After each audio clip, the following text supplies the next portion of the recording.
The archaeological record of Northern Europe reveals a complex tapestry of warrior traditions stretching back millennia before the first written accounts of berserkers emerged in medieval sagas. Excavations across Denmark, southern Sweden and northern Germany have unearthed burial sites dating to the Bronze Age that demonstrate sophisticated martial cultures centered around elite warrior classes. These graves, particularly those found at Seddon in Brandenburg and Lyserhøj in Denmark, contain elaborate bronze weapons, ceremonial shields, and most significantly animal-themed artifacts that suggest deep spiritual connections between warriors and specific beasts. The Hjortspring boat find from Als, Denmark, dating to approximately 350 BC, provides crucial insights into pre-Berserker warrior culture. This sacrificial deposit contained not only a sophisticated warship but also shields, spears and mail shirts, arranged in a deliberate pattern that archaeologists interpret as a ritual offering following military victory. The shields bear distinctive animal motifs, including stylized bears and wolves rendered in bronze applique work. Similar patterns emerge from the Gundestrup cauldron, discovered in a Danish bog and dated to the 2N1 centuries BC, which depicts warriors wearing animal headdresses and engaging in what appear to be transformation rituals. Germanic tribal confederations of the late Iron Age developed increasingly sophisticated warrior brotherhoods that operated alongside traditional kinship structures.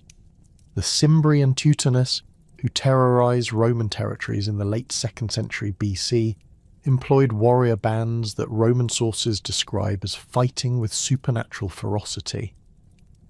Plutarch's account of the Cimbrian women, who fought alongside their men while wearing animal skins and emitting otherworldly battle cries, suggests that animal transformation practices were not limited to male warriors, but formed part of broader cultural patterns involving altered states of consciousness in combat.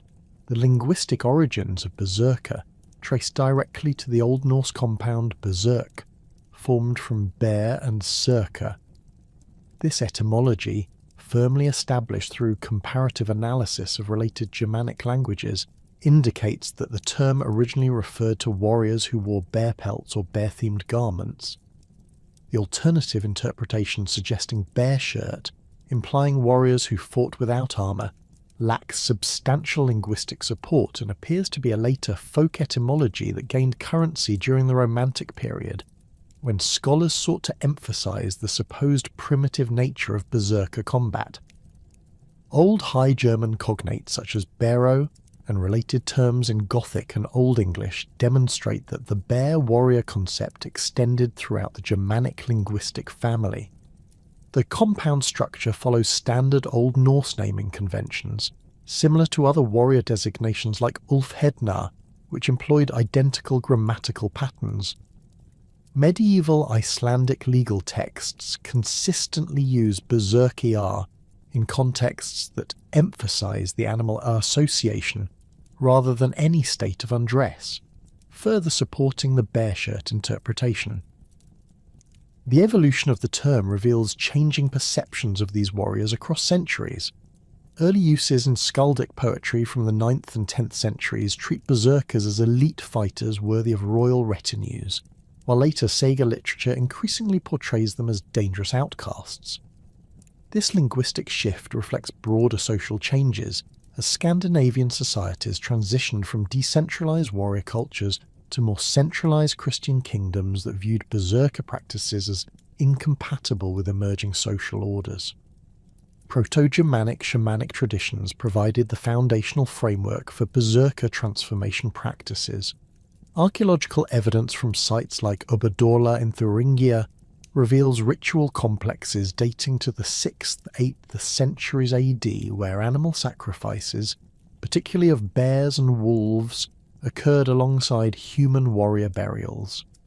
These sites contained specialized ritual equipment, including masks, ceremonial weapons, and carved animal figures that suggest elaborate initiation ceremonies designed to facilitate spiritual transformation. The Vendel period helmet plates from Sweden depict warriors wearing animal masks and engaged in ritual combat scenarios. The Torslunda plates, discovered in Åland, show figures that appear to be transforming between human and animal forms, with some warriors displaying hybrid characteristics. These bronze matrices, used to create decorative helmet elements, were clearly mass-produced, indicating that animal transformation imagery was not limited to exceptional individuals, but formed part of standardized warrior equipment. Bog deposits across northern Europe have yielded numerous examples of ritual paraphernalia associated with warrior transformation ceremonies. The Thorsberg Moor in Schleswig-Holstein contained Roman-period weapons and equipment deliberately destroyed and deposited in sacred waters, including shields decorated with animal motifs and spears bearing runic inscriptions that invoke animal spirits. These deposits represent communal rituals where warrior bands offered their equipment to gods following successful campaigns, with animal symbolism playing central roles in the ceremonial process. Germanic warrior initiation typically occurred during adolescence and involved extended periods of isolation in wilderness settings, where initiates learned to survive using skills associated with specific animals. Written sources from the early medieval period describe young warriors spending months or even years living as outlaws in forests, learning to hunt, track, and fight using techniques modelled on predatory animals. The Lombard historian Paul the Deacon records that Germanic youth underwent ritual scarification and received animal names that they carried throughout their warrior careers. Bear cults occupy particularly prominent positions in early Scandinavian religious practice, with archaeological evidence suggesting organised worship centred around cave sites where bears hibernated. The Drachenloch cave in Switzerland, while geographically distant from core Scandinavian territories, provides the earliest evidence for ritualised bear treatment dating to the Middle Paleolithic period. Similar patterns appear in Scandinavian cave sites from the Mesolithic onward, where bear skulls and bones receive careful arrangement suggesting continued veneration of ursine power. Medieval Scandinavian place names preserve extensive evidence of bear cult activity. Norwegian toponyms like Bjornstad and Swedish locations such as Bjorko cluster around sites where archaeological evidence confirms early religious activity. These naming patterns, combined with saga references to bear sacred groves and bear temples, indicate that ursine worship formed integral parts of pre-Christian Scandinavian religion, rather than marginal folk practices. The connection between bears and martial prowess operated on multiple levels within Germanic thought systems. Bears represented not only physical strength and ferocity, but also the ability to move between different states of being, active summer hunting and dormant winter hibernation, parallel the warrior's capacity to shift between peaceful community member and frenzied combatant. This cyclical transformation concept appears throughout Germanic literature, where heroes regularly alternate between periods of civilized behavior and episodes of supernatural violence. Wolf cults developed alongside bear traditions, but emphasized different aspects of warrior transformation. Wolves represented pack loyalty, coordinated hunting strategies, and the ability to survive in hostile environments through collective action. Archaeological evidence from sites like Upakra in southern Sweden reveals wolf-themed artifacts associated with warrior graves, including belt fittings, weapon decorations, and ceremonial drinking vessels that suggest organised wolf warrior societies. The distinction between bear warriors and wolf warriors reflected different tactical approaches and social functions within Germanic military organisation. Bear warriors typically operated as individual champions, or small groups of elite fighters who broke enemy formations through shock attacks. Wolf warriors functioned as coordinated units that employed pack hunting strategies adapted for human warfare, using encirclement tactics and sustained pressure to exhaust opponents. These complementary approaches allowed Germanic armies to deploy specialized warrior types according to specific battlefield requirements. Ritual scarification and tattooing practices associated with animal warrior cults left permanent marks that identified practitioners and indicated their spiritual affiliations. Byzantine sources describe Germanic warriors with elaborate body modifications, including scarred representations of animal claws, tattooed animal forms, and deliberately filed teeth designed to resemble predatory animals. These modifications served both practical and spiritual purposes, marking individuals as members of specific warrior societies while supposedly enhancing their animal transformation capabilities. The integration of animal warrior traditions into broader Germanic religious practice created complex ceremonial cycles that governed warrior behavior throughout the year. Seasonal festivals aligned with animal behavioral patterns, spring emergent ceremonies for bear warriors coinciding with bears leaving hibernation, autumn hunting rituals for wolf warriors timed to coincide with increased pack activity. These ceremonial obligations created structured frameworks for warrior training and spiritual development that persisted across generations. The transformation of Germanic animal warrior traditions into the specific berserker phenomenon documented in medieval sources occurred within the broader context of Norse religious development, particularly through the emergence of Odin as the dominant war deity. Unlike the earlier, more generalized animal cults that emphasized natural predatory behaviors, the berserker tradition became explicitly connected to divine patronage and cosmic purpose within the Norse understanding of reality. This evolution marked a fundamental shift from shamanic warrior practices rooted in earthly animal spirits to a sophisticated theological framework that positioned berserkers as instruments of divine will operating within the broader machinery of Norse cosmology. The Prose Edda, compiled by Snorri Sturluson in the early 13th century, provides the most systematic account of berserker integration into Norse mythology. Snorri describes how Odin's personal warriors, the Einherjar, included berserkers who had proven themselves in mortal combat before being selected for service in Valhalla. This connection established berserkers not merely as exceptional human fighters, but as participants in the cosmic struggle leading to Ragnarok. The text specifically states that these warriors maintained their berserker abilities in the afterlife, engaging in daily combat that served as training for the final battle against the forces of chaos. The Gylfaginning section of the Prose Edda details how Odin himself possessed the ability to send forth his spirit in animal form while his body remained motionless, a practice called hamrama, or shape-changing. This divine precedent provided theological justification for berserker transformation practices, positioning them not as primitive shamanic techniques, but as participation in divine attributes. Odin's ravens, Hugin and Munin, represented thought and memory flying across the 9 worlds, while his 8-legged horse Sleipnir demonstrated the god's mastery over supernatural forms of movement and transformation. The Ynglinga saga, part of Heimskringla, offers crucial historical perspective on how berserker traditions functioned within royal courts and military organisations.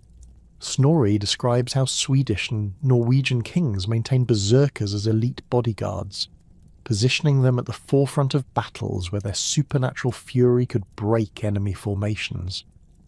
The saga specifically mentions that these warriors served aboard royal longships, occupying positions of honour that reflected their status as divinely inspired fighters rather than mere mercenaries or common soldiers.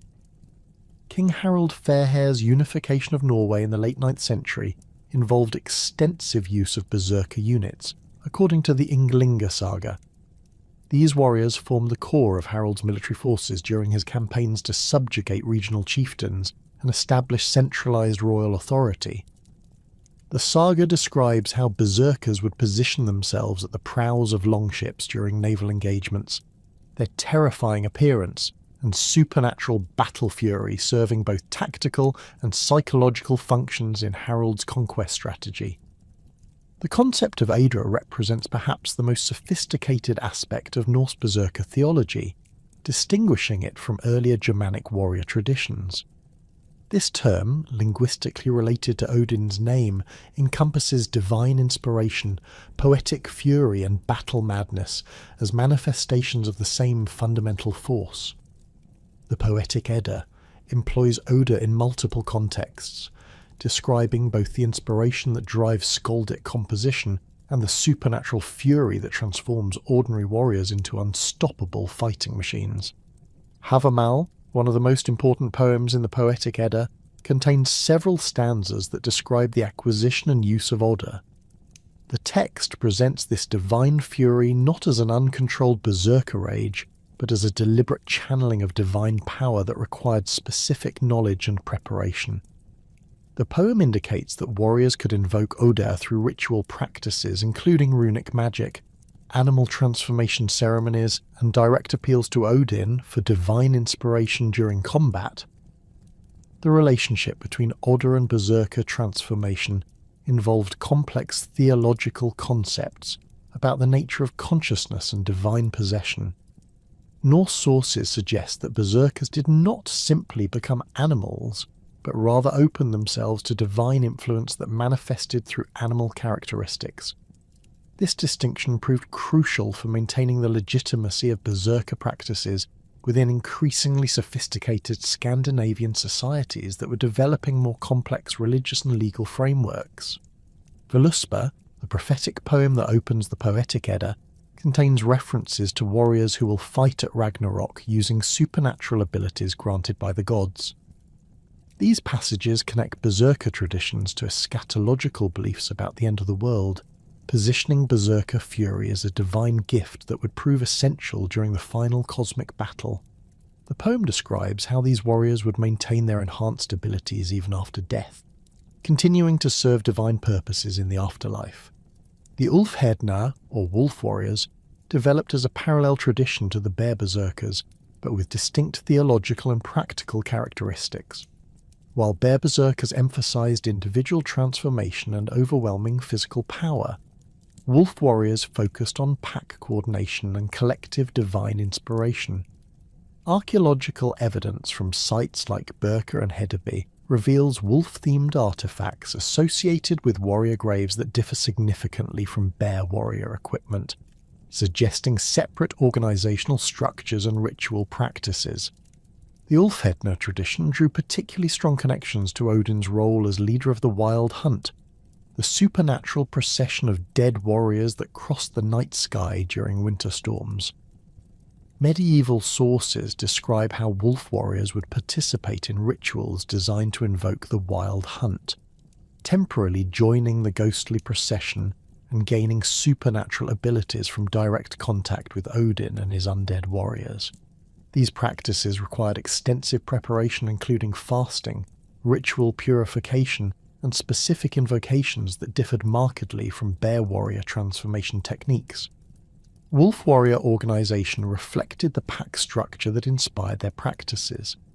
Archaeological evidence suggests that Ulfhednar operated in groups of 12 to 15 warriors, mirroring wolf pack sizes and allowing for sophisticated tactical coordination. Grave goods from wolf warrior burials include matching sets of weapons and equipment that indicate standardized armament and coordinated fighting techniques. These warriors wore wolf pelts arranged in specific patterns that identified their rank within the pack hierarchy and their specific role during combat. The integration of Ulfhednar into royal military forces followed different patterns than bear berserker recruitment. While bear warriors often served as individual champions or small elite units, wolf warriors formed entire companies that could operate independently during extended campaigns. The Gesta Danorum describes how Danish kings employed wolf warrior units for reconnaissance missions, night raids, and pursuit operations that required sustained coordination over long distances. Runic inscriptions from the 10th and 11th centuries provide direct evidence of how berserkers and Ulfhednar understood their divine connections.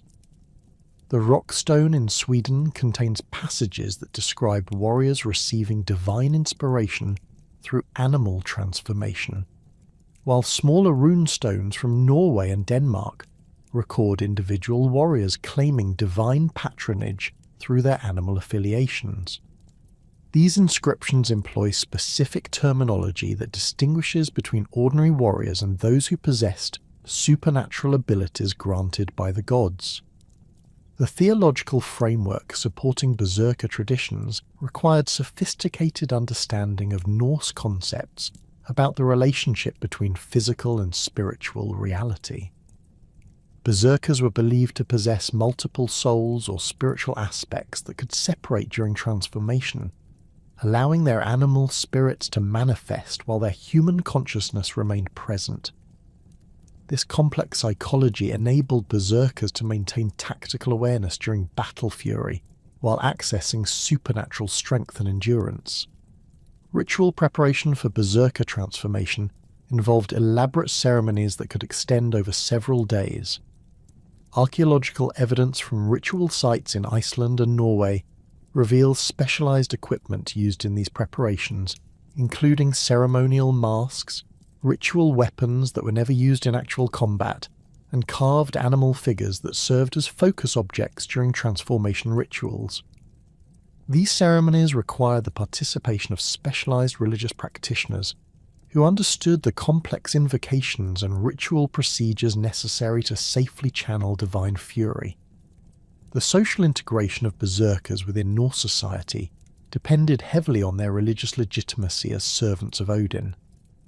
Unlike the earlier Germanic animal warriors who operated on the margins of society, Norse Berserkers occupied recognized positions within military and religious hierarchies.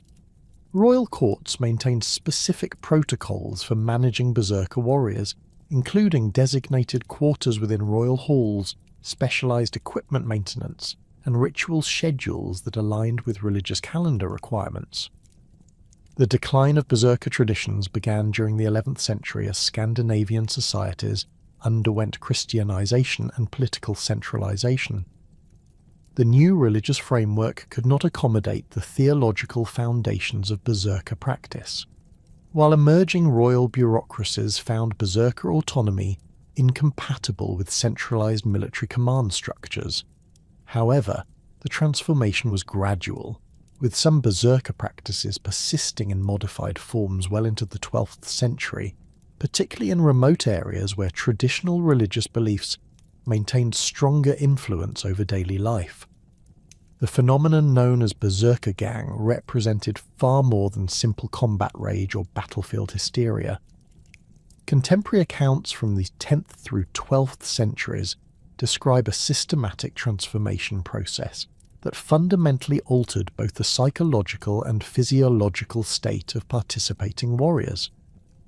The Eyrbyggja saga provides one of the most detailed descriptions of this transformation, noting that Berserkers would begin trembling uncontrollably, their teeth would chatter violently, and their faces would swell and change colour before the onset of their supernatural fury. These physical manifestations preceded a complete alteration of consciousness that rendered the warriors virtually insensible to pain, while dramatically increasing their strength and endurance. The preparatory phase of Berserker Gang typically commenced several hours before anticipated combat, involving a complex sequence of physical and mental conditioning practices. Archaeological evidence from ritual sites at Gamla, Uppsala and Tiso reveals specialized preparation areas where Berserkers underwent transformation procedures away from the main military encampments. These sites contain distinctive circular stone arrangements surrounded by carved wooden posts depicting various animal forms, suggesting that the transformation process required both the physical space and specific ritual equipment to achieve the desired psychological state. Fasting formed the cornerstone of Berserker preparation, with warriors abstaining from all food for periods ranging from 1 to 3 days, depending on the anticipated intensity of combat. The Volsunga saga describes how Sigmund's warriors would refuse all nourishment before major battles, consuming only small amounts of water mixed with specific herbs that enhanced their receptivity to divine inspiration.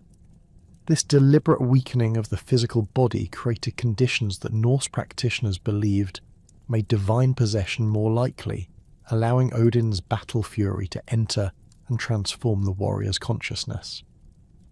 The fasting process followed specific protocols that differed between bear warriors and wolf warriors. Bear berserkers typically undertook solitary fasting in cave-like enclosures that mimicked hibernation conditions, remaining motionless for extended periods, while focusing their mental energy on invoking their animal spirits. Wolf warriors, conversely, fasted collectively while engaging in coordinated movement patterns that replicated pack-hunting behaviours. These contrasting approaches reflected the different animal characteristics each group sought to embody during their transformation. Meditation practices employed by berserkers incorporated elements that modern scholars recognize as sophisticated consciousness-altering techniques. The warriors would position themselves in specific postures that archaeological evidence suggests were standardized across different regions and time periods. Excavations at berserker burial sites have revealed specialized meditation equipment, including carved wooden backrests, stone pillows shaped to support particular head positions, and bronze amulets designed to focus visual attention during extended contemplative sessions.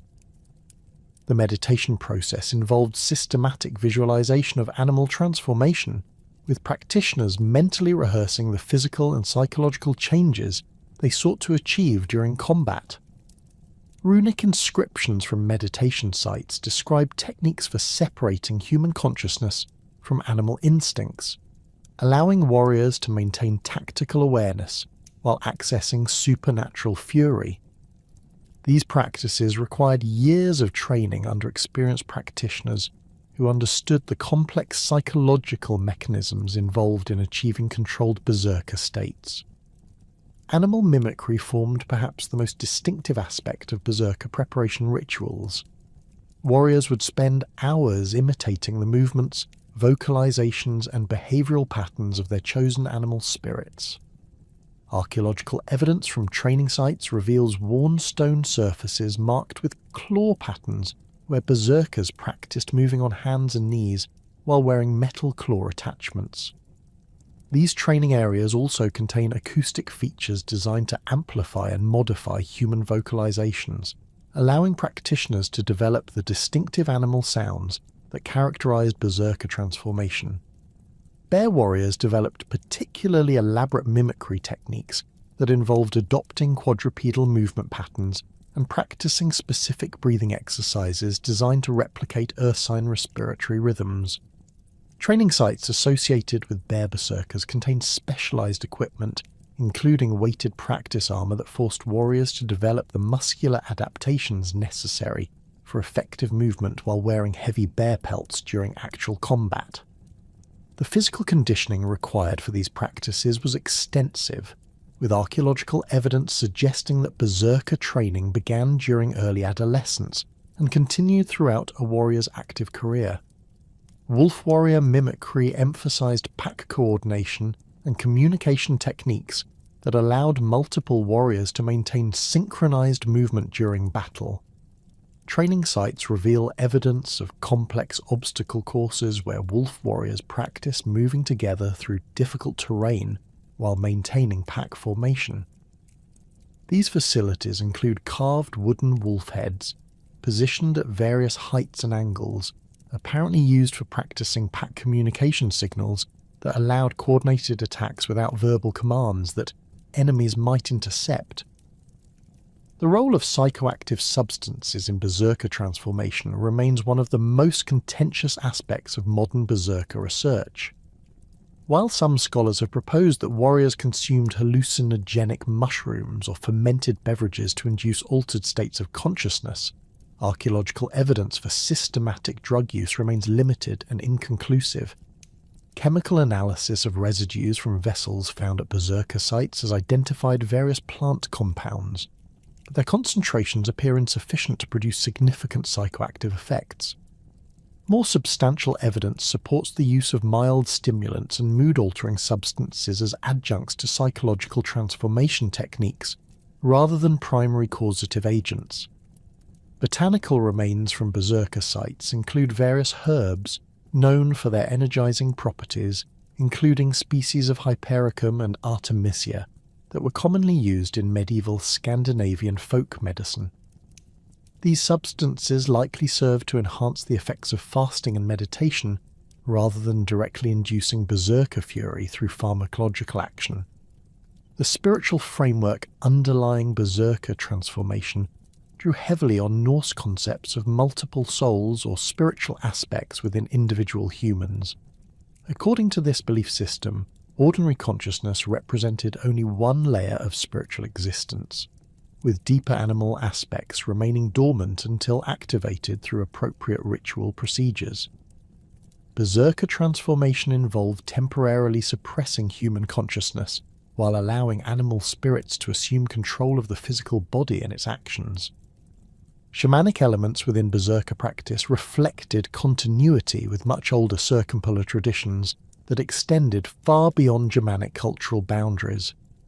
Archaeological evidence from Sami sites in northern Scandinavia reveals similar transformation practices involving animal mimicry and altered consciousness states, suggesting that berserker traditions incorporated techniques developed by indigenous Arctic peoples over thousands of years. The distinctive drumming patterns associated with berserker preparation ceremonies show clear connections to Sami shamanic practices, indicating substantial cultural exchange between Germanic and Finno-Ugric populations. The spiritual preparation process required the guidance of specialized practitioners who served as intermediaries between human and divine realms. These individuals, often referred to in sources as Sida workers or Valur, possessed extensive knowledge of the complex ritual procedures necessary for safe berserker transformation.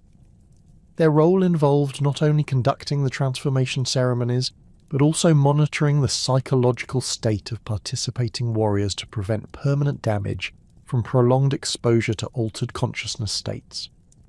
Contemporary neurological research has identified several mechanisms that might explain the extraordinary physical and psychological effects documented in historical berserker accounts. The combination of prolonged fasting, intensive physical conditioning, and extreme psychological stress can trigger significant alterations in brain chemistry, particularly affecting the production of endorphins, adrenaline, and other neurotransmitters associated with pain perception and physical performance.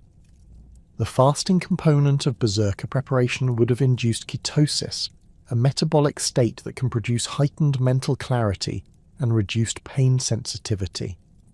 Combined with the intensive physical training regimens documented at berserker sites, this metabolic alteration could account for many of the supernatural abilities attributed to transformed warriors.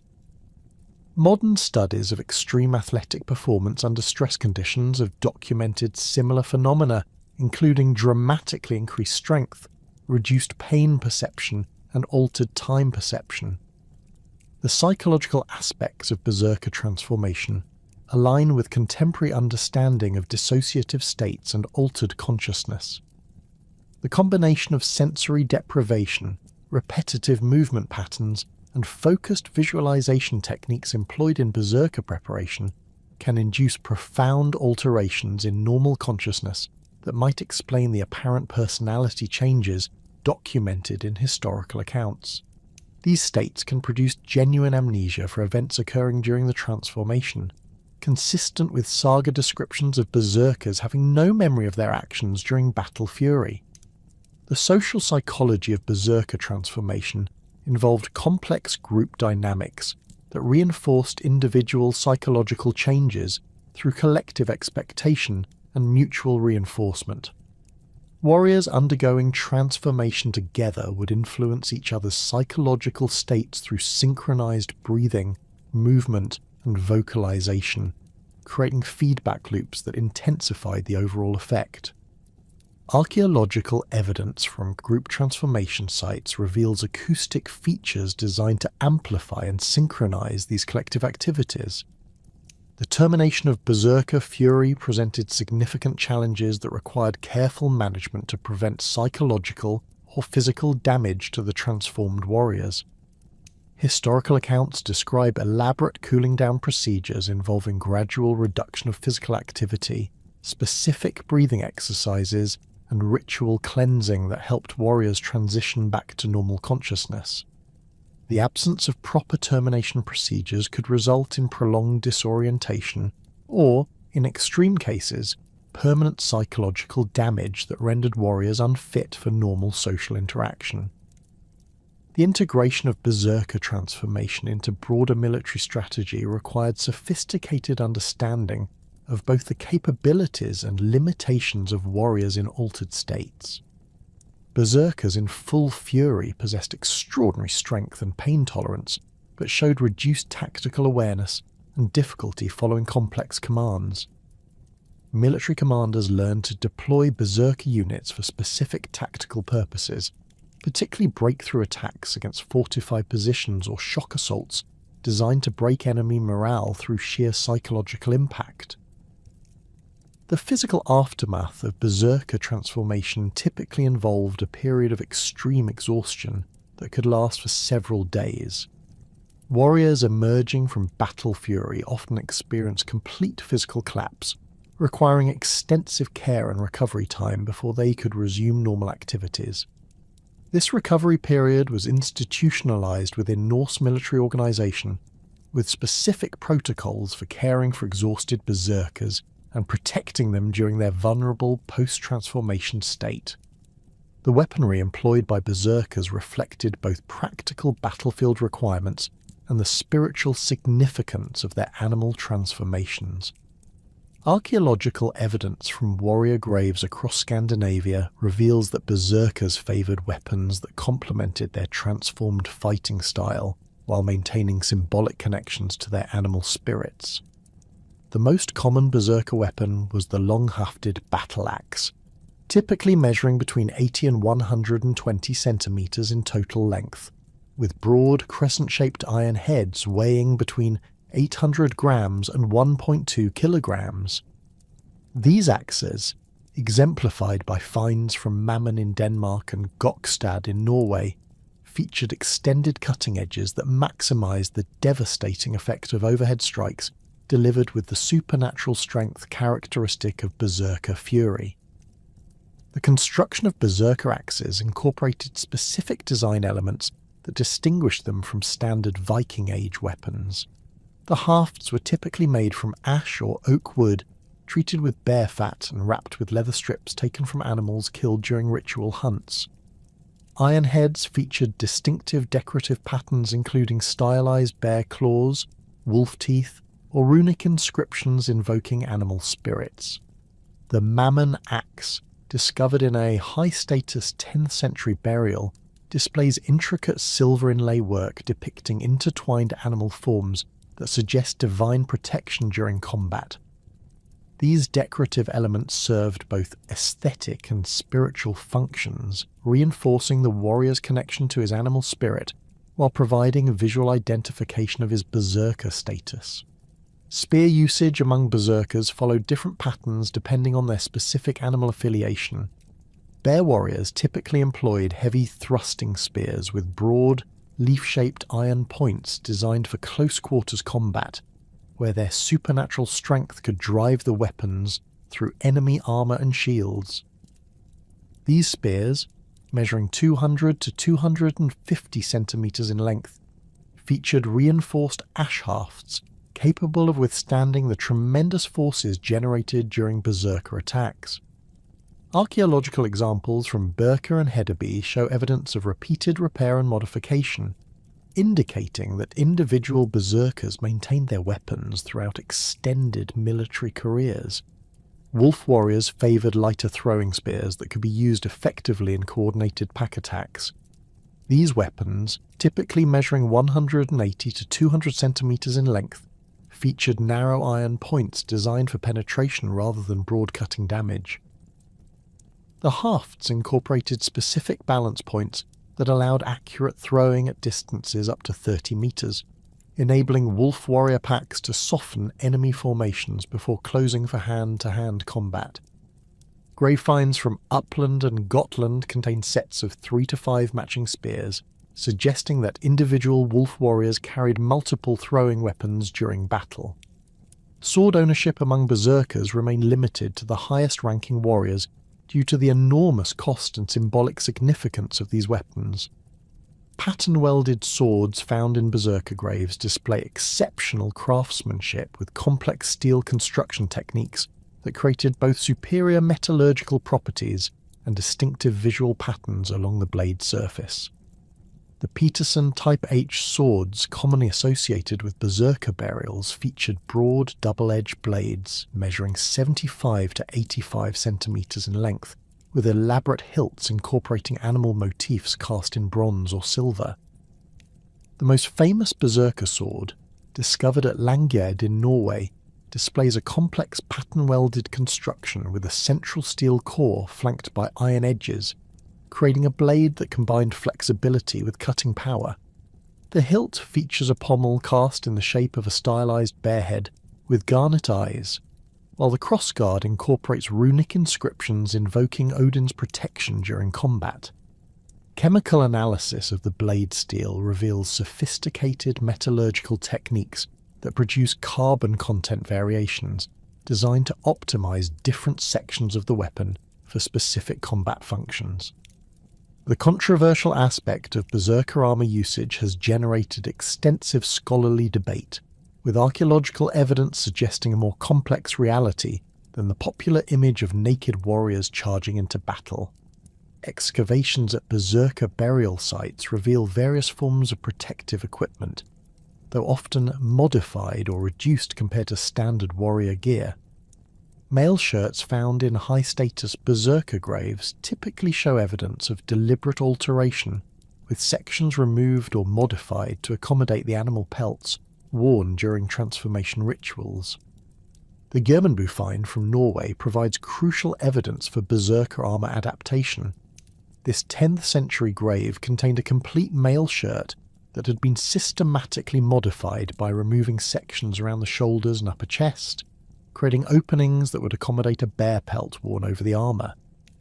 The modification work shows skilled craftsmanship, indicating that the alterations were made by professional armourers rather than crude battlefield expedients. Similar modifications appear in mail shirts from berserker graves at Berka and Hedeby, suggesting standardised practices for integrating protective armour with animal transformation requirements. Shield usage among berserkers followed tactical considerations that prioritised offensive capability over defensive protection. Archaeological evidence indicates that many berserkers carried smaller, lighter shields than conventional warriors, or in some cases abandoned shields entirely during the final phases of their battle fury. The shields that do appear in berserker graves typically measure 60 to 70 centimeters in diameter, significantly smaller than the 80 to 90 centimeter shields common among standard Viking warriors. The construction of berserker shields incorporated specific design elements that reflected their animal affiliations. Bear warrior shields often featured iron boss covers shaped like bear heads, while wolf warrior shields displayed pack symbols or stylized wolf paw prints painted in distinctive color schemes. The Gokstad ship burial contained several shields with bear-themed decorations, including one with an iron boss shaped like a snarling bear face surrounded by concentric circles of iron studs, arranged to resemble bear claw marks. The tactical deployment of berserkers within Viking military formations required careful consideration of their unique capabilities and limitations. Contemporary sources, particularly the Anglo-Saxon Chronicle and various Irish annals, describe how Viking commanders positioned berserker units at critical points in their battle lines, where psychological impact and breakthrough capability were most needed. The typical deployment involved placing berserkers at the front centre of the formation, where their terrifying appearance and supernatural fury could demoralise enemy troops while their enhanced strength broke through enemy shield walls. Naval warfare presented particular opportunities for effective berserker deployment. The confined space aboard longships concentrated the psychological impact of berserker transformation, while limiting the tactical disadvantages of their reduced defensive awareness. Archaeological evidence from ship burials at Oseberg and Gokstad reveal specialized positions at the prow and stern where Berserker warriors were stationed during naval engagements. These positions featured reinforced deck planking and specialized weapon racks designed to accommodate the unique equipment requirements of transformed warriors. The Battle of Stamford Bridge in 1066 provides detailed contemporary accounts of Berserker tactical deployment. The Anglo-Saxon Chronicle describes how Norwegian Berserkers formed the vanguard of Harald Hardrada's army, positioning themselves at the narrow bridge crossing where their individual combat prowess could offset the numerical disadvantage faced by the Norwegian forces. The account specifically mentions that these warriors fought without mail armour, wielding great axes that could cleave through both shield and armour with single blows. The psychological warfare aspect of Berserker deployment proved as important as their direct combat effectiveness. Enemy forces facing Berserker units experienced terror that went far beyond rational fear of skilled opponents. The combination of inhuman vocalizations, animal-like movements, and apparent immunity to wounds created psychological effects that could break enemy morale before physical contact occurred. Byzantine military manuals from the 11th century specifically addressed tactics for countering Berserker psychological warfare, recommending the use of disciplined formations and religious ceremonies to maintain troop morale when facing these supernatural warriors. The terror effect generated by Berserkers operated on multiple psychological levels that modern military psychology can help explain. The uncanny valley effect, where human behaviour becomes disturbing when it deviates from normal patterns while retaining human characteristics, created profound unease among enemy forces confronting transformed Berserkers. The warrior's ability to continue fighting despite wounds that would incapacitate normal fighters violated fundamental assumptions about human limitations, creating cognitive dissonance that could paralyse enemy decision-making processes. Contemporary accounts from Irish monasteries describe the specific techniques Berserkers employed to maximise their psychological impact. The warriors would begin their transformation rituals within sight and hearing of enemy forces, allowing opponents to witness the gradual change from human to animal-like behaviour. The process typically began with rhythmic chanting and animal vocalizations that grew progressively louder and more disturbing as the transformation progressed. By the time actual combat commenced, enemy forces had endured hours of psychological pressure designed to weaken their resolve and coordination. The comparison between Berserkers and other elite warrior units of the period reveals both similarities and crucial differences in organisation, training, and tactical deployment. Huskarls, the professional warriors who served Anglo-Saxon and Danish kings, shared certain characteristics with Berserkers, including elite status, specialised equipment, and positions of honour within royal households. However, Huskarls emphasised disciplined formation fighting and defensive tactics that contrasted sharply with Berserker emphasis on individual fury and offensive assault. Archaeological evidence from Huskarl burial sites reveals standardised equipment sets that emphasise coordination and mutual support. Huskarl graves typically contain matching weapons, identical shield designs, and uniform armour configurations that facilitated coordinated tactical movements. The Repton burial ground in Derbyshire, associated with the Great Heathen Army's winter quarters in 873, 874 AD, contains numerous Huskarl burials displaying this standardised approach to warrior equipment and organisation. The training regimens employed by Huskarls focused on formation discipline and coordinated manoeuvres that required extensive practice and mutual trust. Contemporary sources describe Huskarl training exercises involving complex shield wall manoeuvres, coordinated spear thrusts, and defensive formations designed to withstand cavalry charges. These practices contrasted fundamentally with Berserker training, which emphasised individual transformation and supernatural enhancement rather than collective tactical coordination. Professional retainers serving Frankish and Saxon nobility developed different approaches to elite warrior organisation that emphasised personal loyalty and individual combat skills. These warriors, often referred to as Gesith in Anglo-Saxon sources or Antrustionis in Frankish contexts, served as personal bodyguards and champions for their lords, rather than specialised shock troops like Berserkers. Their equipment and training reflected this role, with emphasis on versatile weapons suitable for various combat situations and protective armour designed for extended campaigns.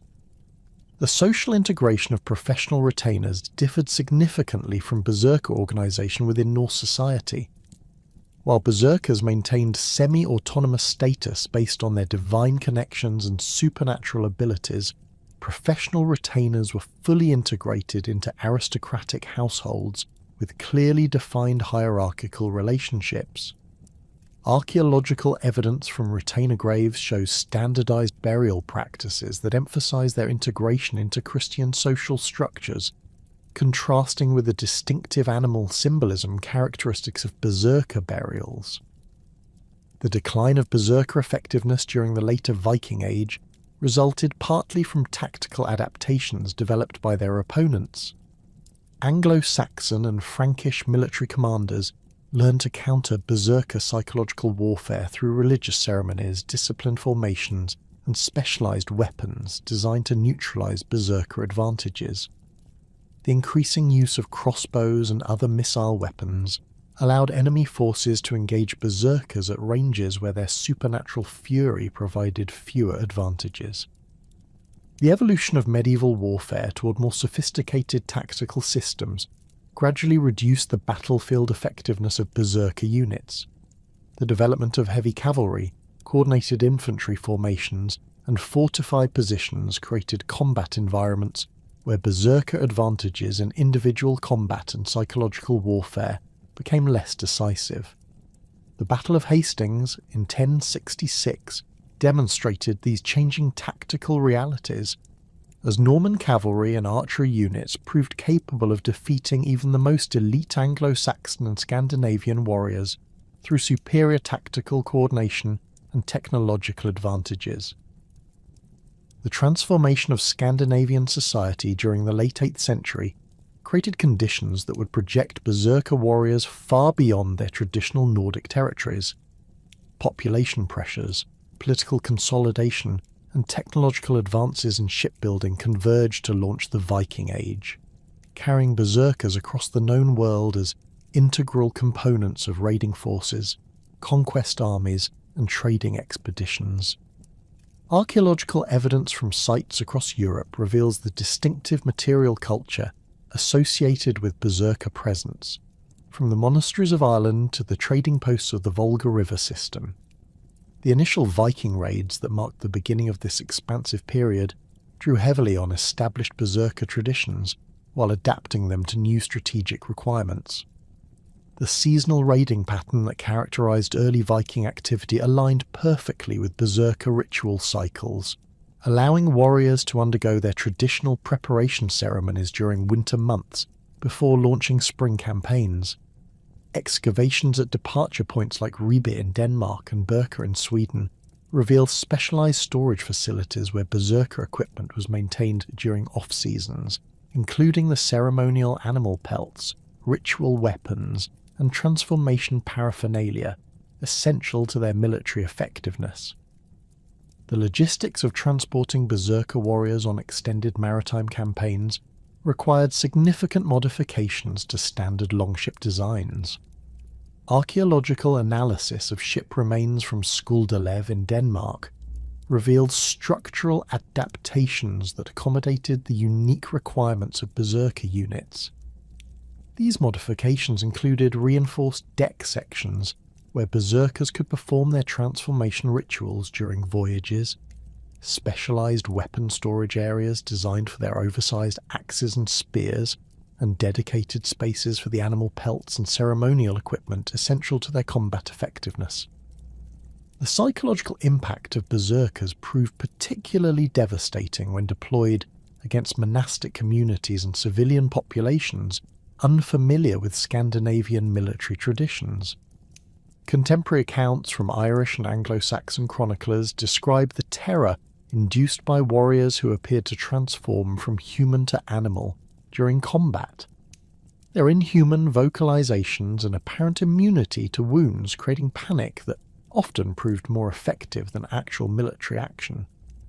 The Annals of Ulster record multiple instances where entire communities fled at the mere approach of ships carrying berserker warriors, abandoning valuable resources without offering resistance. The integration of berserkers into Viking raiding parties required careful coordination between conventional warriors and these specialised troops. Archaeological evidence from temporary Viking camps across Britain and Ireland reveals distinct activity areas where berserkers underwent their transformation preparations, while other warriors maintained equipment and planned tactical operations. These sites typically feature circular arrangements of stones where berserkers perform their rituals, positioned at distances that allow their vocalizations to be heard throughout the camp, while preventing interference with normal military activities. The seasonal nature of Viking raiding aligned naturally with berserker ritual requirements, creating synergies that enhanced the effectiveness of both military and spiritual practices. Spring raids coincided with bear warrior emergence ceremonies, while autumn expeditions matched the increased activity patterns associated with wolf warrior traditions. This temporal coordination allowed berserkers to maintain their spiritual connections to animal cycles while participating in military campaigns that could extend across multiple seasons and geographic regions. The adaptation of berserker tactics to different combat environments required considerable flexibility in traditional practices. Naval engagements aboard longships confined berserker movement but concentrated their psychological impact, while land battles in unfamiliar terrain demanded modifications to transformation rituals developed for Scandinavian forests and mountains. Archaeological evidence from Viking camps in Francia reveals portable ritual equipment designed for rapid deployment, including collapsible meditation structures and lightweight ceremonial items that could be transported efficiently during extended campaigns. The encounter between berserker warriors and Carolingian military forces created tactical challenges for both sides that influenced the evolution of medieval warfare. Frankish military manuals from the 9th century describe specific countermeasures developed to neutralize berserker advantages, including the use of disciplined infantry formations, coordinated missile attacks, and religious ceremonies designed to counter the psychological effects of berserker transformation. The Annales Regni Francorum record multiple engagements where Frankish commanders successfully employed these tactics, though at considerable cost in casualties and resources. The siege warfare that characterized many Viking campaigns in Francia presented particular challenges for berserker deployment. Traditional berserker tactics emphasized shock attacks and psychological warfare that proved less effective against fortified positions defended by disciplined garrisons. Archaeological evidence from siege sites like Paris reveals adaptations in Viking strategy that positioned berserkers as assault troops specializing in breakthrough attacks against specific defensive positions rather than general battlefield deployment. The famous siege of Paris in 845 AD, while not definitively documented as involving berserkers, occurred during a period when such warriors formed integral components of major Viking expeditions.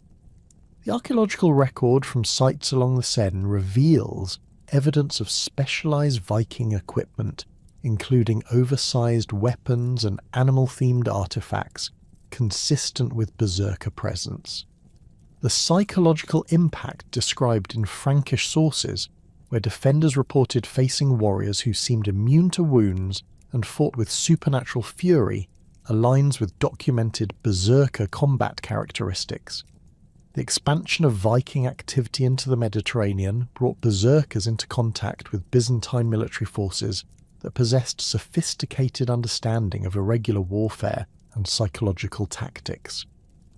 The Varangian Guard, established during the 10th century, represented the culmination of berserker integration into professional military service.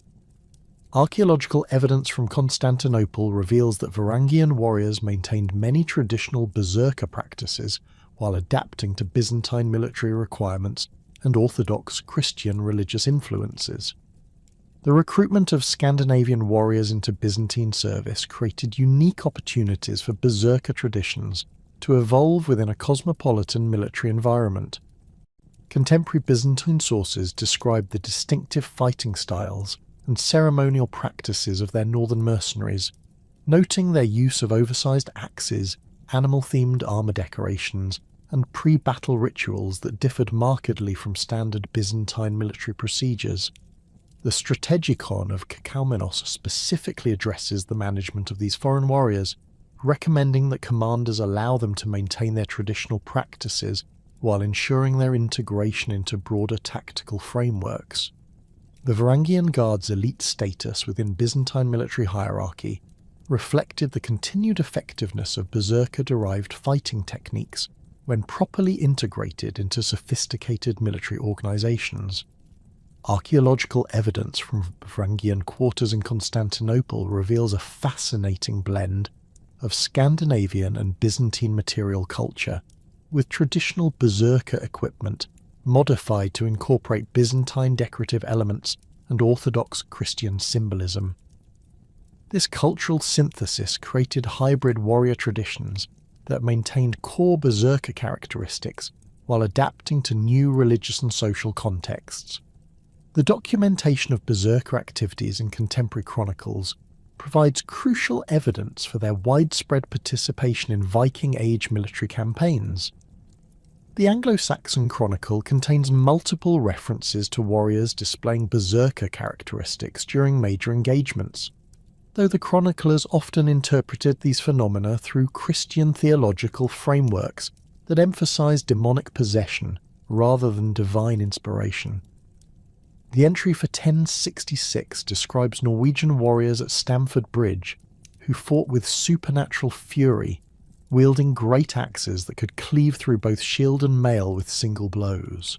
The Frankish annals provide detailed accounts of Viking military organization that reveal the systematic integration of berserker units into larger expeditionary forces. The Annales Bertiniani describe the composition of Viking armies operating along the Seine and Loire rivers, noting the presence of specialized warriors who served specific tactical functions during siege operations and pitched battles. These accounts indicate that berserkers maintained their distinctive equipment and fighting styles while operating within coordinated military frameworks that included conventional infantry, cavalry, and naval forces. Irish sources, particularly the Annals of Ulster and the Annals of the Four Masters, document the psychological impact of berserker warriors during Viking raids on monastic communities. These chronicles describe warriors who appeared to transform during battle, growing larger and more fearsome as combat progressed, their voices changing to inhuman roars that could be heard across entire battlefields. While these accounts reflect the chronicler's attempts to understand unfamiliar military practices through familiar religious concepts, they preserve valuable details about berserker combat behavior and tactical deployment. The integration of berserkers into Viking trading expeditions created opportunities for cultural exchange that influenced military traditions across vast geographic regions. Archaeological evidence from trading posts along the Volga River system reveals Scandinavian military equipment modified with local decorative elements, suggesting that berserker warriors participated in commercial ventures that extended far into Eastern Europe and Central Asia. These expeditions exposed berserkers to different combat techniques, weapon technologies, and military organizations that influenced the evolution of their own practices. The establishment of Viking settlements across the North Atlantic carried berserker traditions to Iceland, Greenland, and eventually North America. Archaeological evidence from sites like Lonzo's Meadows in Newfoundland reveals the presence of specialized military equipment consistent with berserker practices, including oversized axes and animal-themed decorative items. The sagas describe how berserker warriors participated in the exploration and settlement of these distant territories, adapting their traditional practices to new environments and tactical challenges. The gradual Christianization of Scandinavian societies during the 10th and 11th centuries created increasing tensions with traditional berserker practices. Contemporary sources document the efforts of Christian missionaries and converted rulers to suppress berserker traditions, viewing them as incompatible with Christian theology and social order. The law of the Gulating from Norway specifically prohibits berserker practices, imposing severe penalties on warriors who engaged in traditional transformation rituals or claimed divine inspiration for their combat abilities.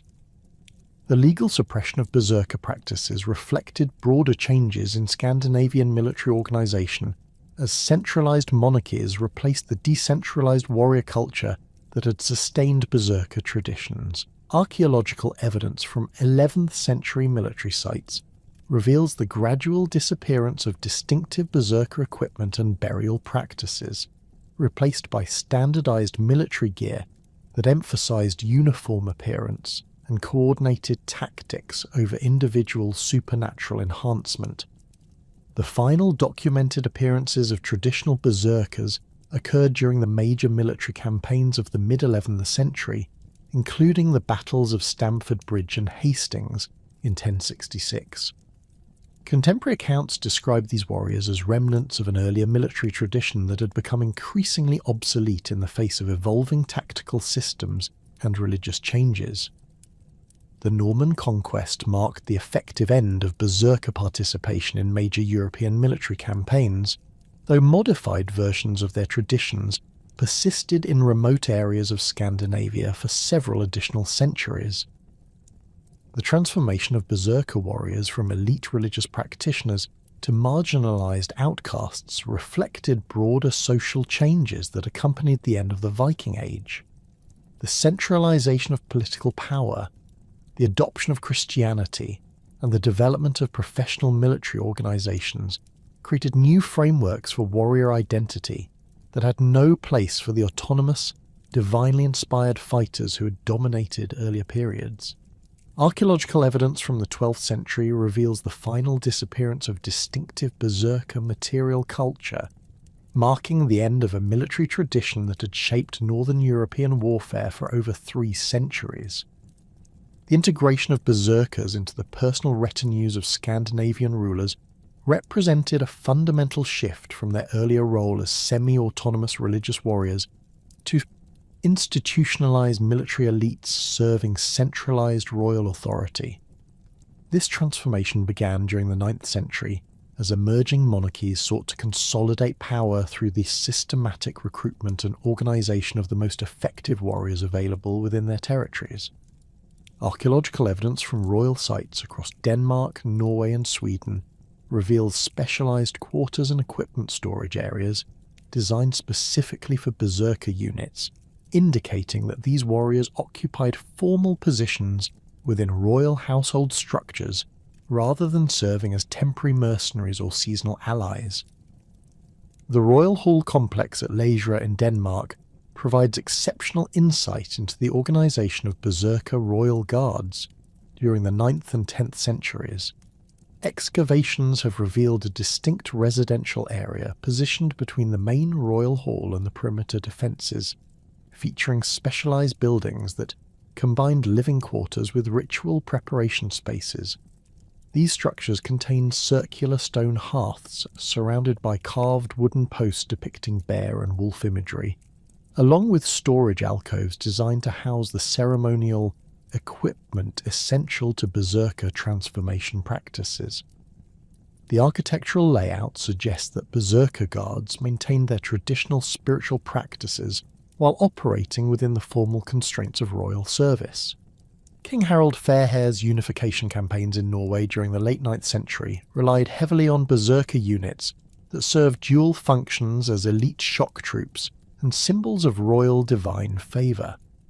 The Heimskringla describes how Harald maintained a core force of 12 berserkers who occupied positions of honour aboard his personal longship during naval engagements.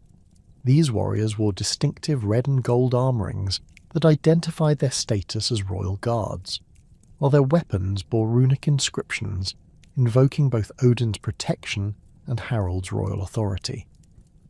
Archaeological evidence from sites associated with Harold's campaigns reveals standardized berserker equipment that suggests systematic royal provisioning rather than individual warrior procurement. The berserker bodyguards serving Norwegian kings developed specific protocols that balanced their traditional autonomy with the requirements of royal service. Contemporary sources describe how these warriors maintained separate quarters within royal compounds where they could perform their transformation rituals without interference, while also participating in formal court ceremonies that demonstrated their loyalty to the crown.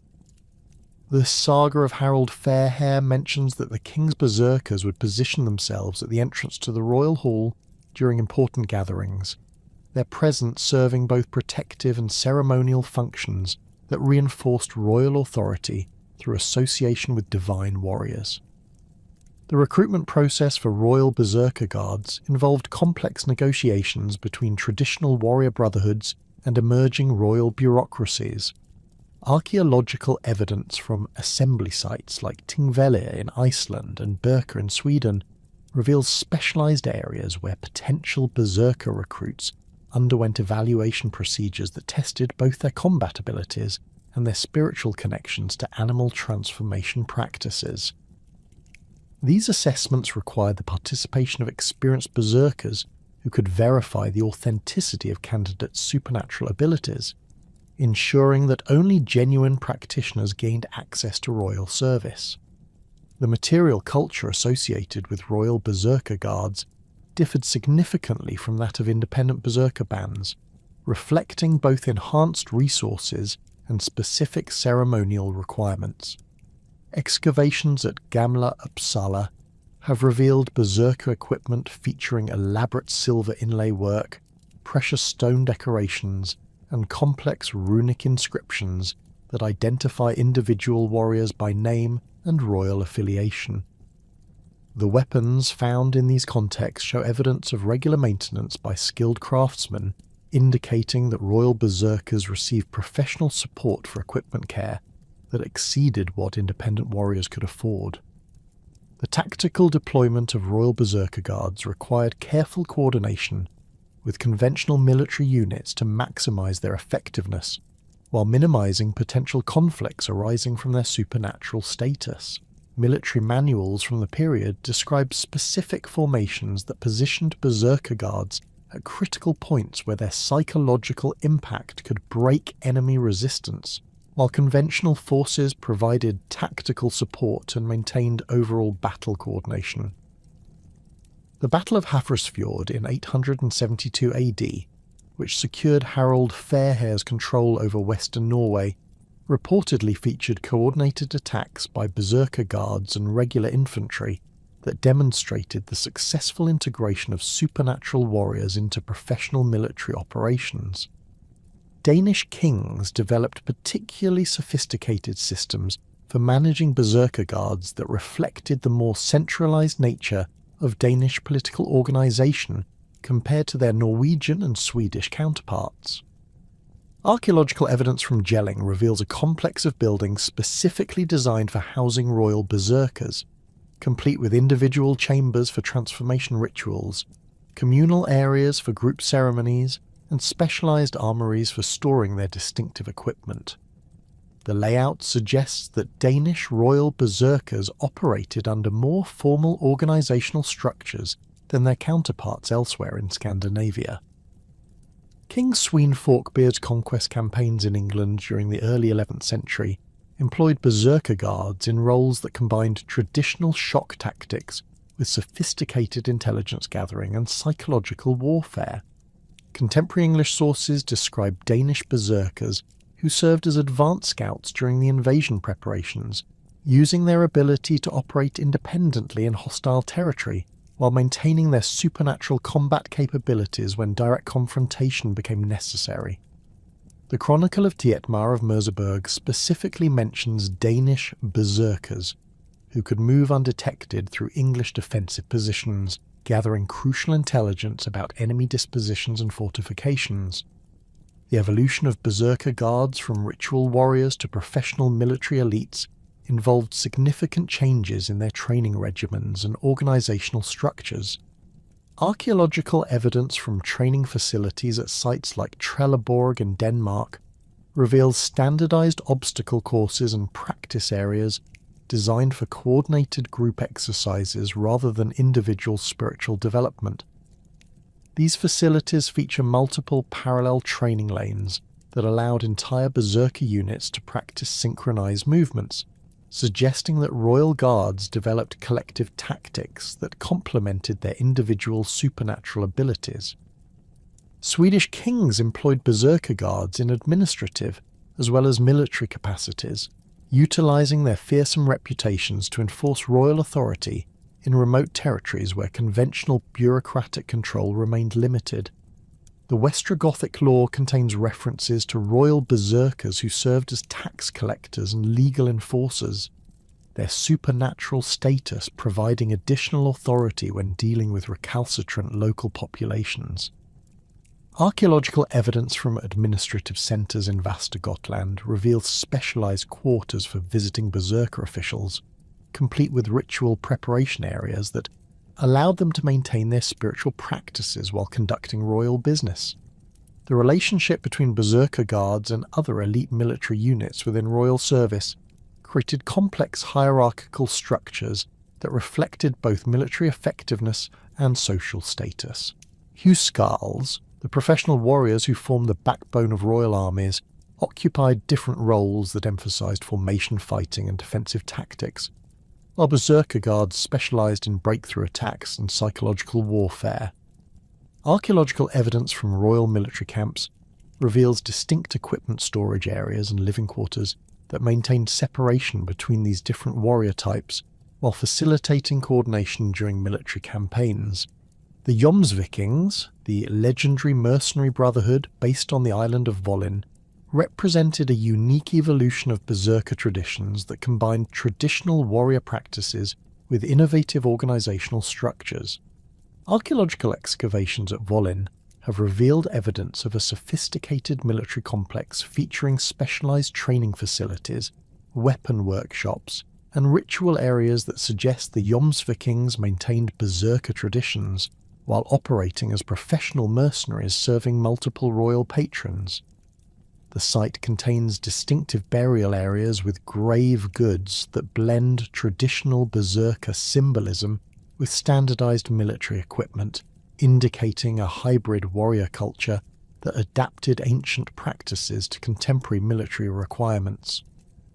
The Jomsviking organization established recruitment standards that required potential members to demonstrate both exceptional combat skills and adherence to specific behavioral codes that regulated their supernatural practices. The Jomsvikings saga describes initiation ceremonies that combine traditional berserker transformation rituals with oath-taking procedures that bound warriors to the Brotherhood's collective discipline. Archaeological evidence suggests that these ceremonies took place in specialised ritual complexes, featuring stone circles, carved wooden posts, and acoustic features designed to amplify the vocalizations associated with berserker transformation. The military effectiveness of royal berserker guards gradually declined during the 11th century as warfare evolved towards more sophisticated tactical systems that emphasize coordination over individual prowess. The increasing use of cavalry, crossbow units, and fortified positions created combat environments where berserker advantages became less decisive, while their supernatural practices increasingly conflicted with Christian religious influences that were gaining strength throughout Scandinavia. Archaeological evidence from late 11th century royal sites shows the gradual disappearance of specialised berserker facilities, replaced by conventional military barracks and Christian chapels. The transition from berserker guards to conventional royal retainers involved complex negotiations that sought to preserve the military effectiveness of these warriors while adapting their practices to changing religious and social requirements. Some royal courts attempted to maintain modified berserker traditions by reinterpreting their supernatural abilities as divine gifts compatible with Christian theology, while others gradually replaced berserker guards with conventional warriors who lacked supernatural associations. Archaeological evidence from this transitional period reveals hybrid equipment that combines traditional berserker symbolism with Christian religious imagery, suggesting attempts to reconcile ancient warrior traditions with new religious frameworks. The Varangian Guard in Byzantine service represented the most successful adaptation of berserker traditions to changing military and political conditions. These Scandinavian warriors maintained many of their traditional practices while serving the Byzantine emperor, their distinctive fighting styles and ceremonial behaviours earning them elite status within the imperial military hierarchy. Archaeological evidence from Constantinople reveals Varangian quarters that feature specialised areas for traditional rituals alongside Orthodox Christian chapels, indicating successful integration of ancient warrior traditions with contemporary religious requirements. The professional military units that emerged during the later Viking Age incorporated elements of berserker organisation while abandoning the supernatural aspects that had defined earlier warrior traditions. The Lidang system that developed in Denmark and Norway created standardised military obligations that required specific numbers of warriors from designated territories, replacing the voluntary associations that had characterised berserker brotherhoods. Archaeological evidence from Lidang assembly points reveals standardised equipment caches and training facilities that emphasised uniform appearance and coordinated tactics rather than individual supernatural enhancement. The transformation of elite warrior culture during the 11th century reflected broader changes in Scandinavian society as centralised monarchies consolidated power and Christian influences gained strength. Royal courts that had once competed to attract the most powerful berserker warriors began emphasising different qualities in their military retainers, including literacy, administrative skills, and adherence to Christian behavioural codes. Archaeological evidence from royal sites during this period shows the gradual replacement of traditional warrior symbols with Christian religious imagery and standardised military equipment that reflected new organisational priorities. The legacy of berserker royal guards persisted in modified forms throughout the medieval period, with some Scandinavian courts maintaining ceremonial positions that preserved elements of ancient warrior traditions while adapting them to contemporary requirements. These positions often involved responsibility for royal regalia, ceremonial weapons, and traditional court rituals that maintained connections to pre-Christian royal ideology, while operating within Christian political frameworks. Archaeological evidence suggests that holders of these positions sometimes maintained private collections of traditional warrior equipment, preserving material links to berserker traditions long after their military effectiveness had ended. The transformation of berserkers from historical warriors into literary archetypes began during the 12th and 13th centuries as Icelandic saga writers drew upon oral traditions, historical memories, and contemporary social concerns to create complex narratives that both preserved and reimagined the berserker phenomenon.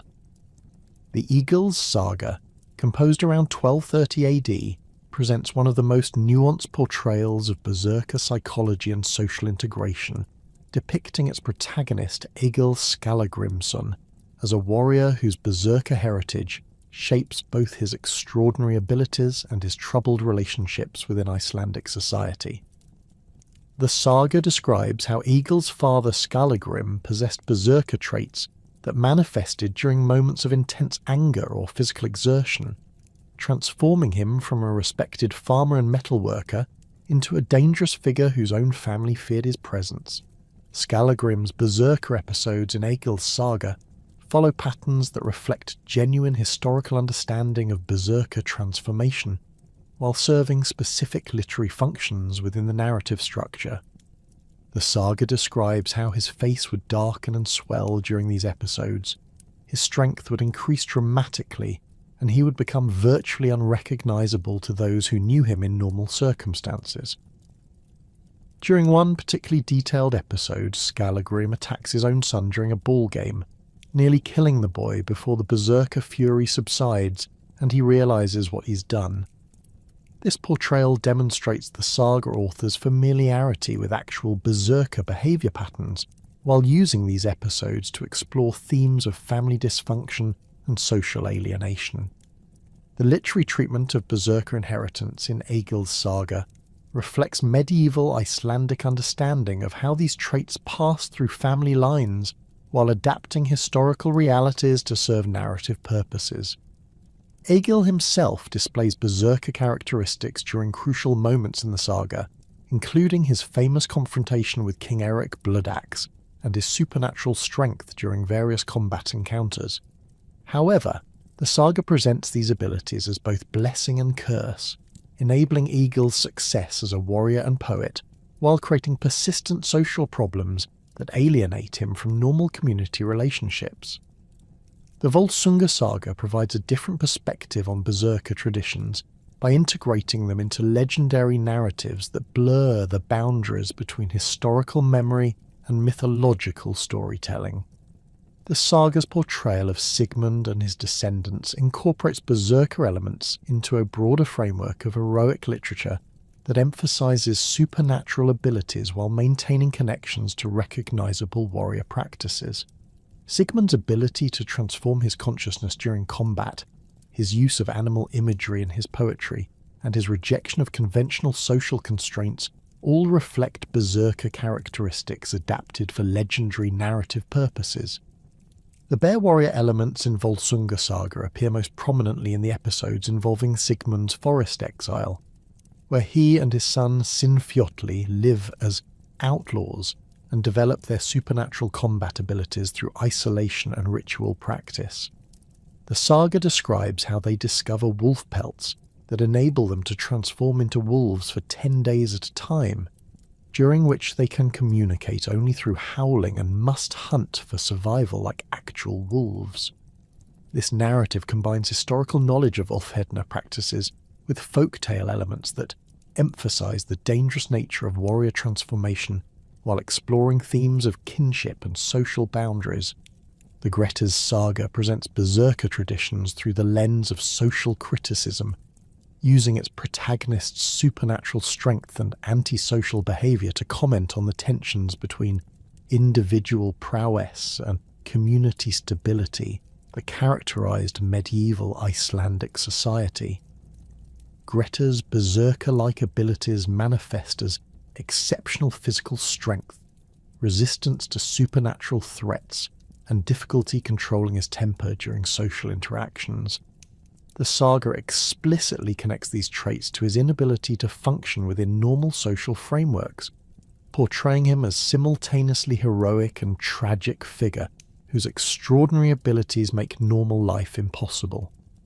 The literary evolution of berserker portrayals reveals changing attitudes toward violence and social order as Icelandic society developed more sophisticated legal and religious institutions.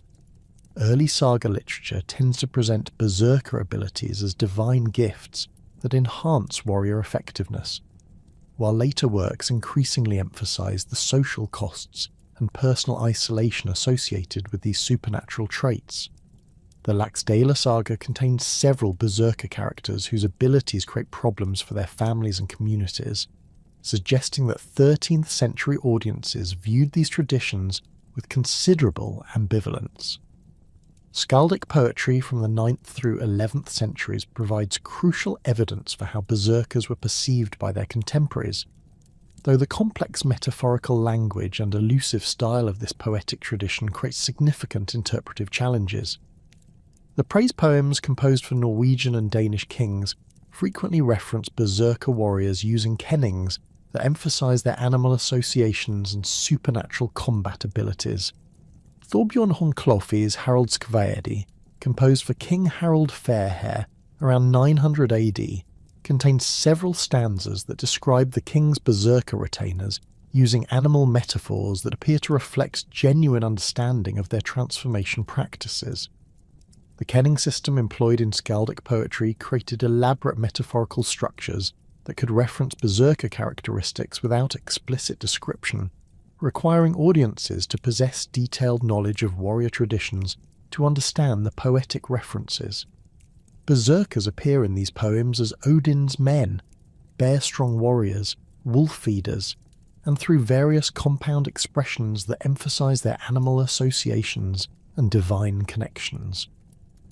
The Glimdropper by Thordis Jarriksson contains particularly complex berserker imagery that combines references to bear transformation with allusions to Odin's supernatural abilities, suggesting that educated audiences understood these warriors as participating in divine rather than merely human activities. The reliability of skaldic poetry as historical evidence remains contentious among modern scholars, with some arguing that the contemporary composition of many poems provides authentic insights into berserker practices, while others contend that the highly stylized poetic language obscures rather than illuminates historical realities. Archaeological evidence from the periods when these poems were composed generally supports their descriptions of berserker equipment, social status, and military functions, though the supernatural elements clearly reflect religious beliefs rather than objective observations of warrior behaviour.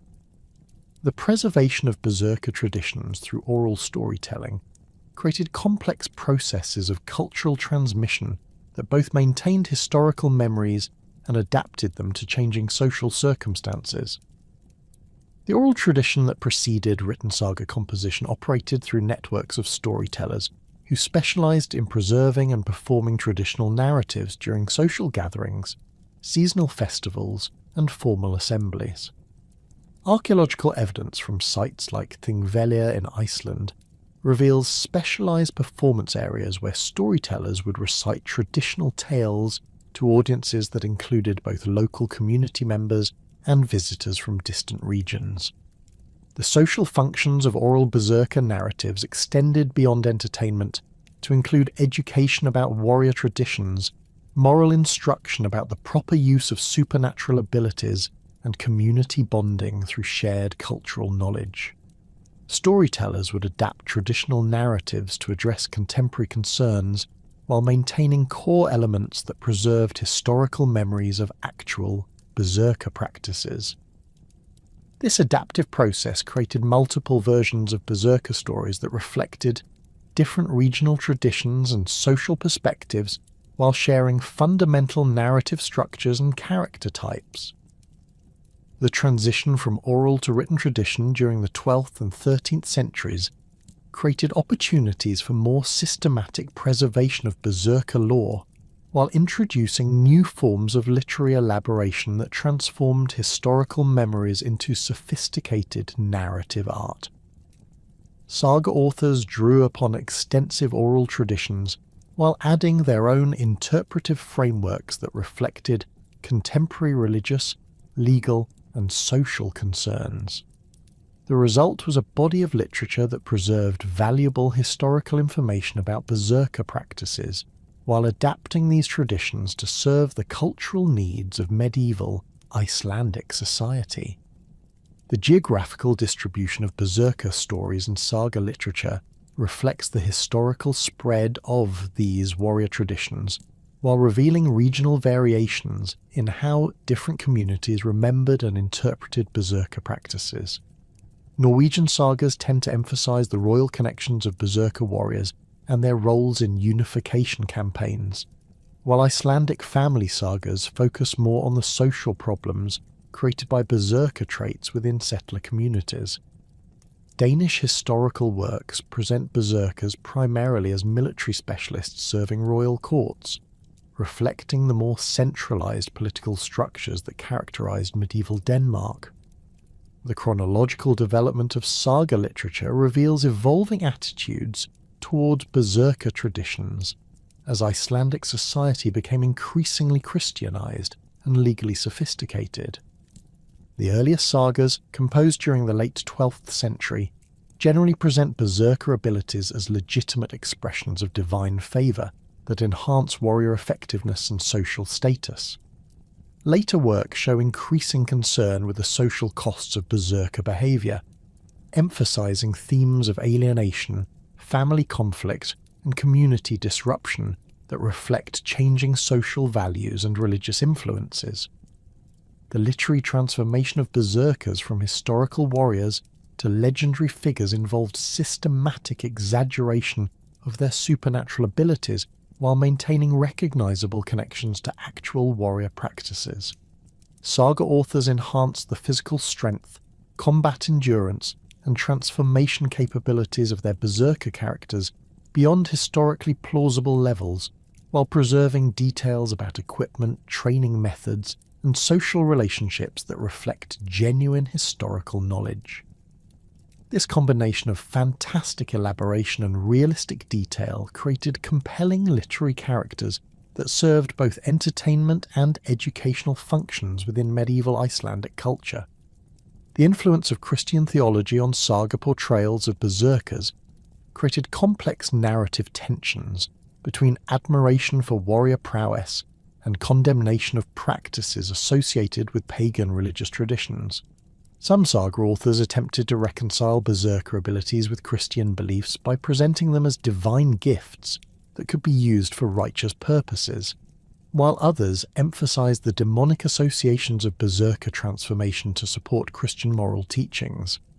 The Brennu Njáls saga contains several episodes where berserker characters struggle with the conflict between their traditional practices and Christian religious obligations, reflecting broader cultural tensions within medieval Icelandic society. The legal framework that developed in medieval Iceland created new contexts for understanding berserker behaviour that influenced how saga authors portrayed these warriors in their narratives. The Gragas Law Code contains specific provisions addressing berserker violence and the legal responsibilities of individuals who possessed supernatural combat abilities. Saga authors incorporated these legal perspectives into their narratives, using berserker episodes to explore questions about individual responsibility, community safety, and the proper limits of warrior autonomy within organised society. The international circulation of Icelandic sagas during the later medieval period carried berserker narratives beyond Scandinavia to audiences throughout Northern Europe who lacked direct historical knowledge of these warrior traditions. This broader circulation transformed berserker stories into general European literary motifs that influenced the development of chivalric romance and other narrative genres. The process created feedback loops where continental European literary influences affected later Icelandic saga composition, gradually moving berserker portrayals further away from their historical origins toward more generalized literary archetypes. The manuscript tradition that preserved saga literature reveals the continuing popularity of berserker narratives throughout the medieval period, while documenting the gradual transformation of these stories through successive copying and editorial processes. Different manuscript versions of the same saga often contain variations in berserker episodes that reflect changing social attitudes and literary preferences. The AM 132 full manuscript of Egil's saga, copied during the 14th century, contains several berserker episodes that differ significantly from earlier versions, suggesting that scribes felt free to modify these narratives to suit contemporary tastes and moral sensibilities. The scholarly study of berserker traditions and saga literature began during the 19th century as part of a broader romantic interest in medieval Scandinavian culture. Though early researchers often imposed modern psychological and anthropological frameworks that distorted historical understanding of these warrior practices, the work of scholars like Finnur Jonsson and Andreas Häusler established fundamental principles for analysing saga portrayals of berserkers while recognising the complex relationships between historical memory, oral tradition, and literary elaboration that shape these narratives. The systematic conversion of Scandinavian societies to Christianity during the 10th and 11th centuries create irreconcilable tensions with traditional berserker practices that ultimately led to their suppression and transformation. The theological framework of Christianity, with its emphasis on divine monotheism, rejection of pagan spiritual practices, and condemnation of what church authorities viewed as demonic possession, proved fundamentally incompatible with Berserker traditions rooted in animal transformation and Odinic divine inspiration. Archaeological evidence from sites across Norway, Denmark, and Sweden reveals the gradual abandonment of Berserker ritual facilities during this period, replaced by Christian churches and monasteries that actively promoted alternative models of warrior identity based on Christian knighthood and crusading ideology. The initial encounters between Christian missionaries and Berserker warriors created complex negotiations that reflected both religious conviction and political pragmatism. King Olaf Tryggvason of Norway, who ruled from 995 to 1000 AD, faced particular challenges in reconciling his conversion to Christianity with the military effectiveness of Berserker units that had traditionally formed the elite core of royal armies. Contemporary sources describe how Olaf attempted to maintain Berserker guards while requiring them to abandon their traditional transformation rituals in favour of Christian prayer and blessing ceremonies before battle. This compromise proved unsustainable as Berserkers found that their combat effectiveness diminished without the spiritual preparation that had previously enabled their supernatural abilities. The saga of Olaf Tryggvason documents specific incidents where the king's attempts to Christianize his Berserker retainers led to military failures and internal conflicts within the royal court. During the Battle of Svolder in 1000 AD, Olaf's Berserker guards reportedly fought with conventional weapons and tactics rather than their traditional supernatural fury, contributing to the Norwegian defeat and the king's death. The saga describes how these warriors, deprived of their traditional spiritual practices, became demoralized and ineffective, many subsequently abandoning royal service to seek refuge in remote areas where they could maintain their ancestral traditions without Christian interference. The theological arguments employed by Christian authorities against Berserker practices drew upon established church doctrine regarding demonic possession and pagan religious activities. Archbishop Adalbert of Hamburg-Bremen, whose jurisdiction included much of Scandinavia during the 11th century, wrote extensively about the spiritual dangers posed by warriors who claimed divine inspiration through animal transformation. His letters to Scandinavian rulers describe Berserker practices as clear evidence of demonic influence that threatened the spiritual welfare of entire kingdoms. These theological positions were reinforced by papal decrees that explicitly condemned shape-changing practices and animal transformation rituals as incompatible with Christian faith. The process of legal suppression began with royal edicts that gradually restricted Berserker activities while providing alternative paths for warrior service within Christianized military structures.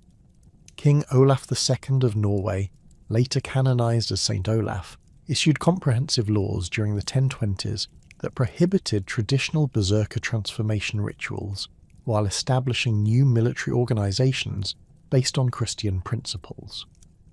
The older Frostating law contained specific provisions that outlawed Berserker gang and imposed severe penalties including exile and property confiscation for warriors who continued practicing traditional transformation ceremonies.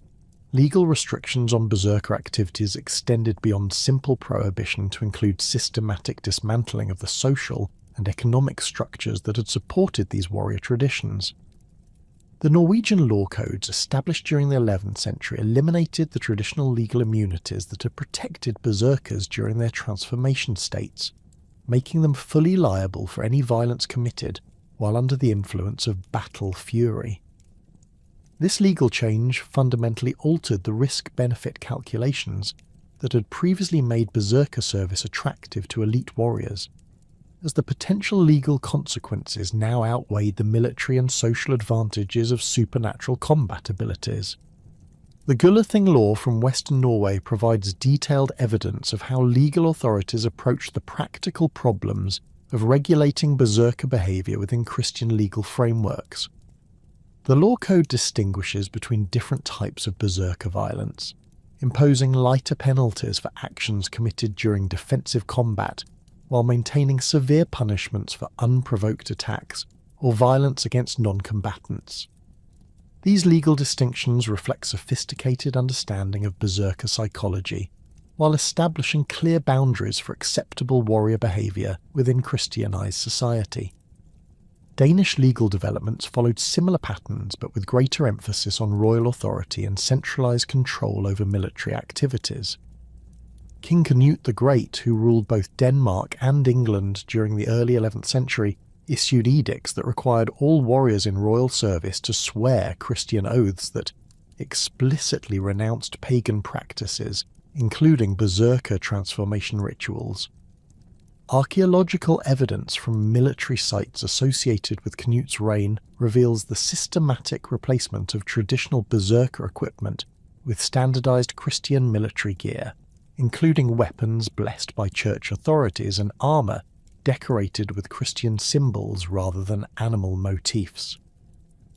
The transformation of berserker imagery within Christian contexts involved complex processes of reinterpretation and symbolic adaptation that sought to preserve valuable warrior traditions while eliminating their pagan religious associations.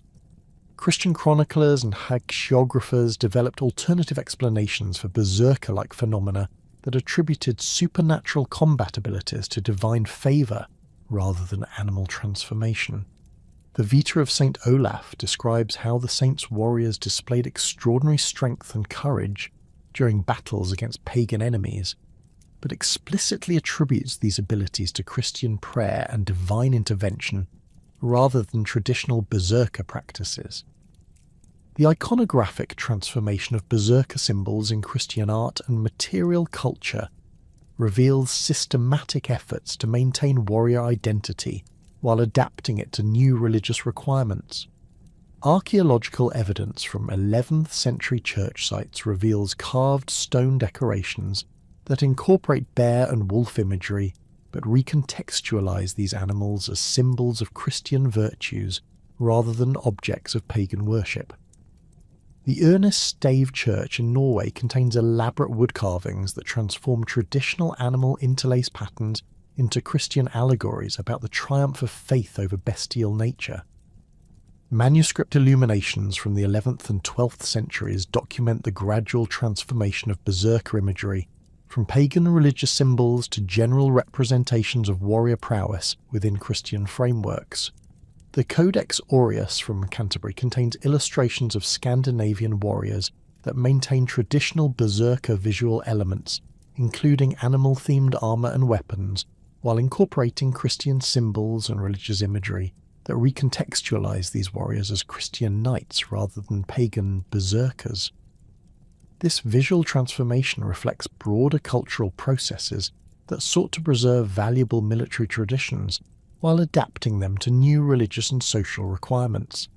The case of Egil Skallagrimsson, documented in both historical sources and saga literature, provides detailed insight into how individual berserkers navigated the transition from pagan to Christian society.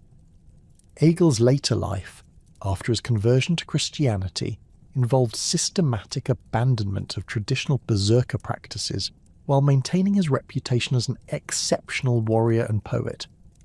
Contemporary sources describe how Egil destroyed his collection of traditional berserker equipment and ritual paraphernalia, while retaining conventional weapons and armour that lacked pagan religious associations. His poetry from this period reveals the psychological difficulties of abandoning practices that had defined his identity and social status for decades. Archaeological evidence from Egil's farm at Borg in Iceland reveals the physical transformation of his household during the conversion period. Excavations have uncovered ritual areas that were deliberately filled and covered during the 11th century, apparently to eliminate spaces associated with traditional berserker practices. The site also contains evidence of a Christian chapel, constructed during Egil's later years, positioned to overlook and symbolically dominate the locations where pagan rituals had previously occurred. Personal artifacts from this period show the gradual replacement of traditional berserker symbols with Christian religious imagery. The fate of Thorda the Berserker, documented in the Lan Namabok and various contemporary sources, illustrates the challenges faced by warriors who refused to abandon traditional practices during the Christianization period. Thorda maintained his berserker identity well into the 11th century, continuing to practice transformation rituals and claiming divine inspiration through Odin, despite increasing legal and social pressure to convert. His eventual exile from Iceland around 1030 AD marked one of the last documented cases of traditional berserker practices in the Icelandic settlement, as community pressure and legal restrictions made it impossible for unconverted berserkers to maintain their traditional way of life.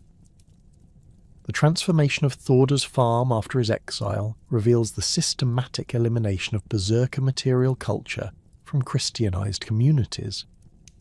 Archaeological excavations have revealed that his ritual equipment was deliberately destroyed and buried, while his weapons and personal possessions were redistributed among Christian neighbours who removed all pagan religious symbols before reusing the items. The site was subsequently blessed by Christian priests and eventually became the location of a small church that served the local community throughout the medieval period. The documentation of berserker activities in 11th and 12th century sources reveals the gradual marginalization of these warriors as they became increasingly associated with lawlessness and social disruption rather than elite military service. The Saga of Magnus the Good describes several incidents where former berserkers, deprived of their traditional roles within royal military organisations, turned to banditry and mercenary service that brought them into conflict with royal authority. These sources document how berserker combat skills remained formidable even after their social legitimacy had been undermined, creating ongoing security problems for royal governments attempting to establish centralised control over their territories. The career of Bjorn the Berserker, active during the 1040s and 1050s, exemplifies the difficulties faced by traditional warriors attempting to maintain their practices within increasingly Christianized societies. Contemporary sources describe how Bjorn continued practicing berserker transformation rituals while serving as a mercenary for various Scandinavian rulers who valued his combat effectiveness despite his refusal to convert to Christianity. His eventual death during a raid in Ireland around 1055 AD marked one of the last documented instances of traditional berserker activity in major military campaigns. Legal documents from the mid-11th century reveal the systematic prosecution of individuals who continued practicing berserker traditions despite official prohibition. Court records from Norway and Denmark contain multiple cases where former berserkers faced charges related to their traditional practices, including accusations of sorcery, violence against Christians, and violation of royal edicts prohibiting pagan religious activities. These legal proceedings provided detailed evidence of how Christian authorities understood and categorized berserker practices while documenting the persistence of these traditions in remote areas where royal control remained limited.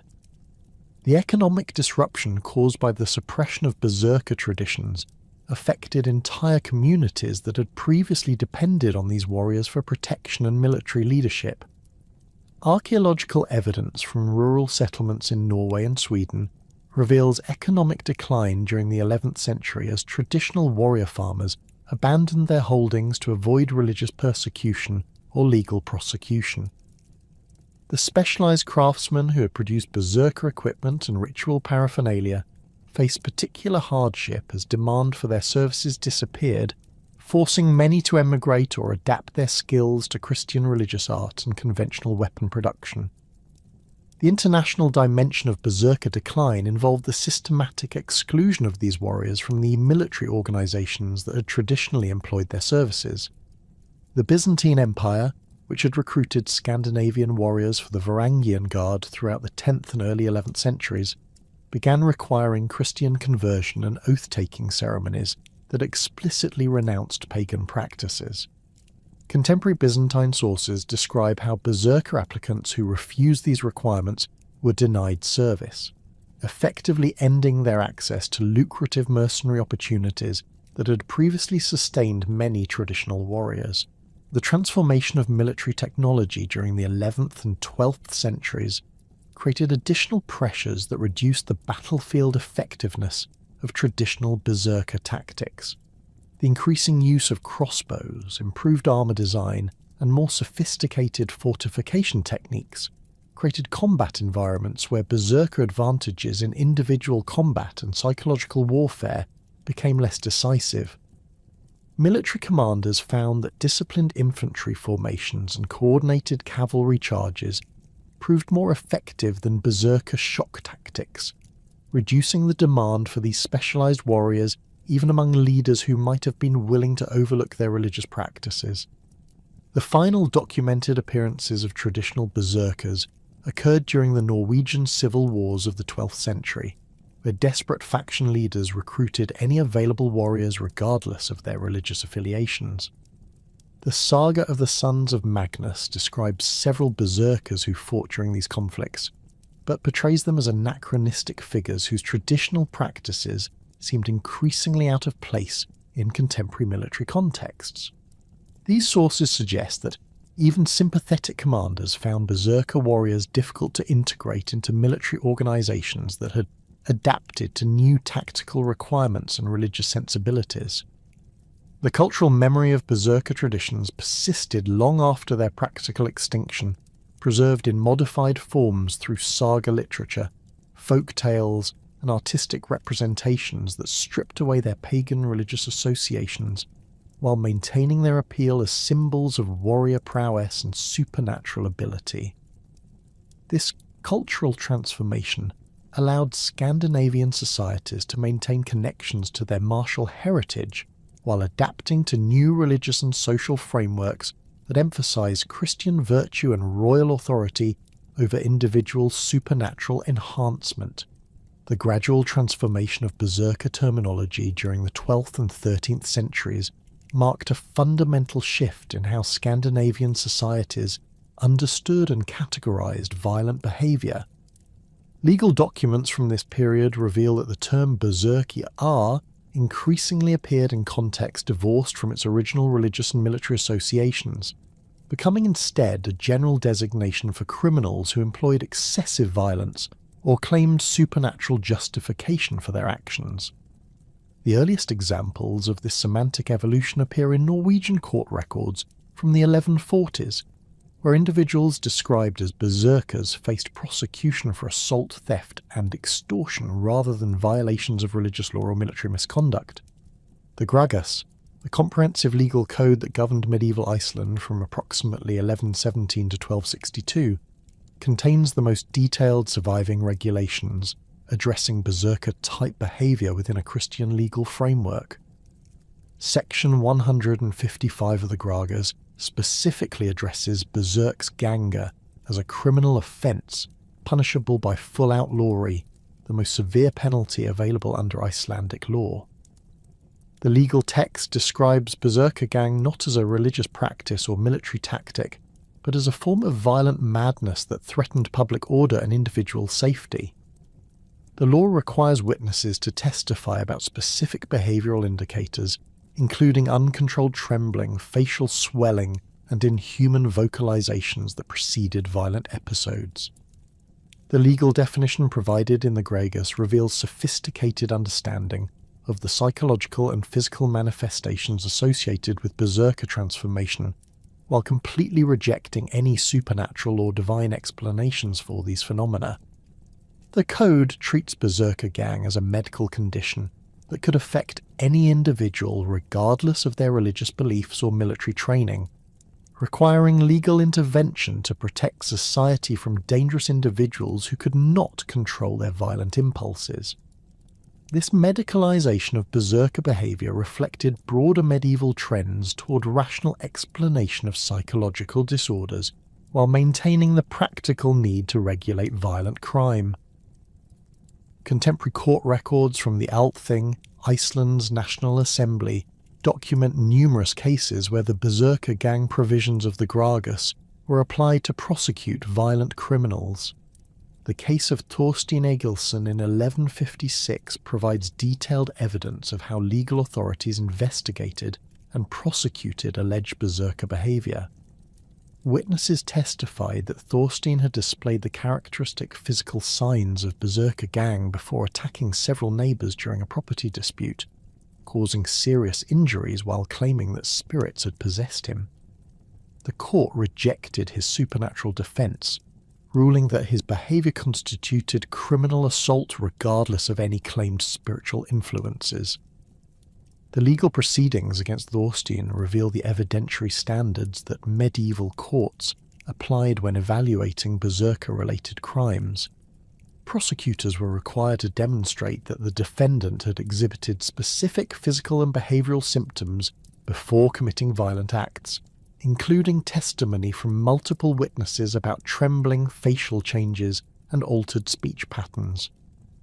The court also required evidence that the defendant had claimed supernatural justification for their actions, distinguishing between ordinary criminal violence and behaviour that specifically invoked berserker traditions.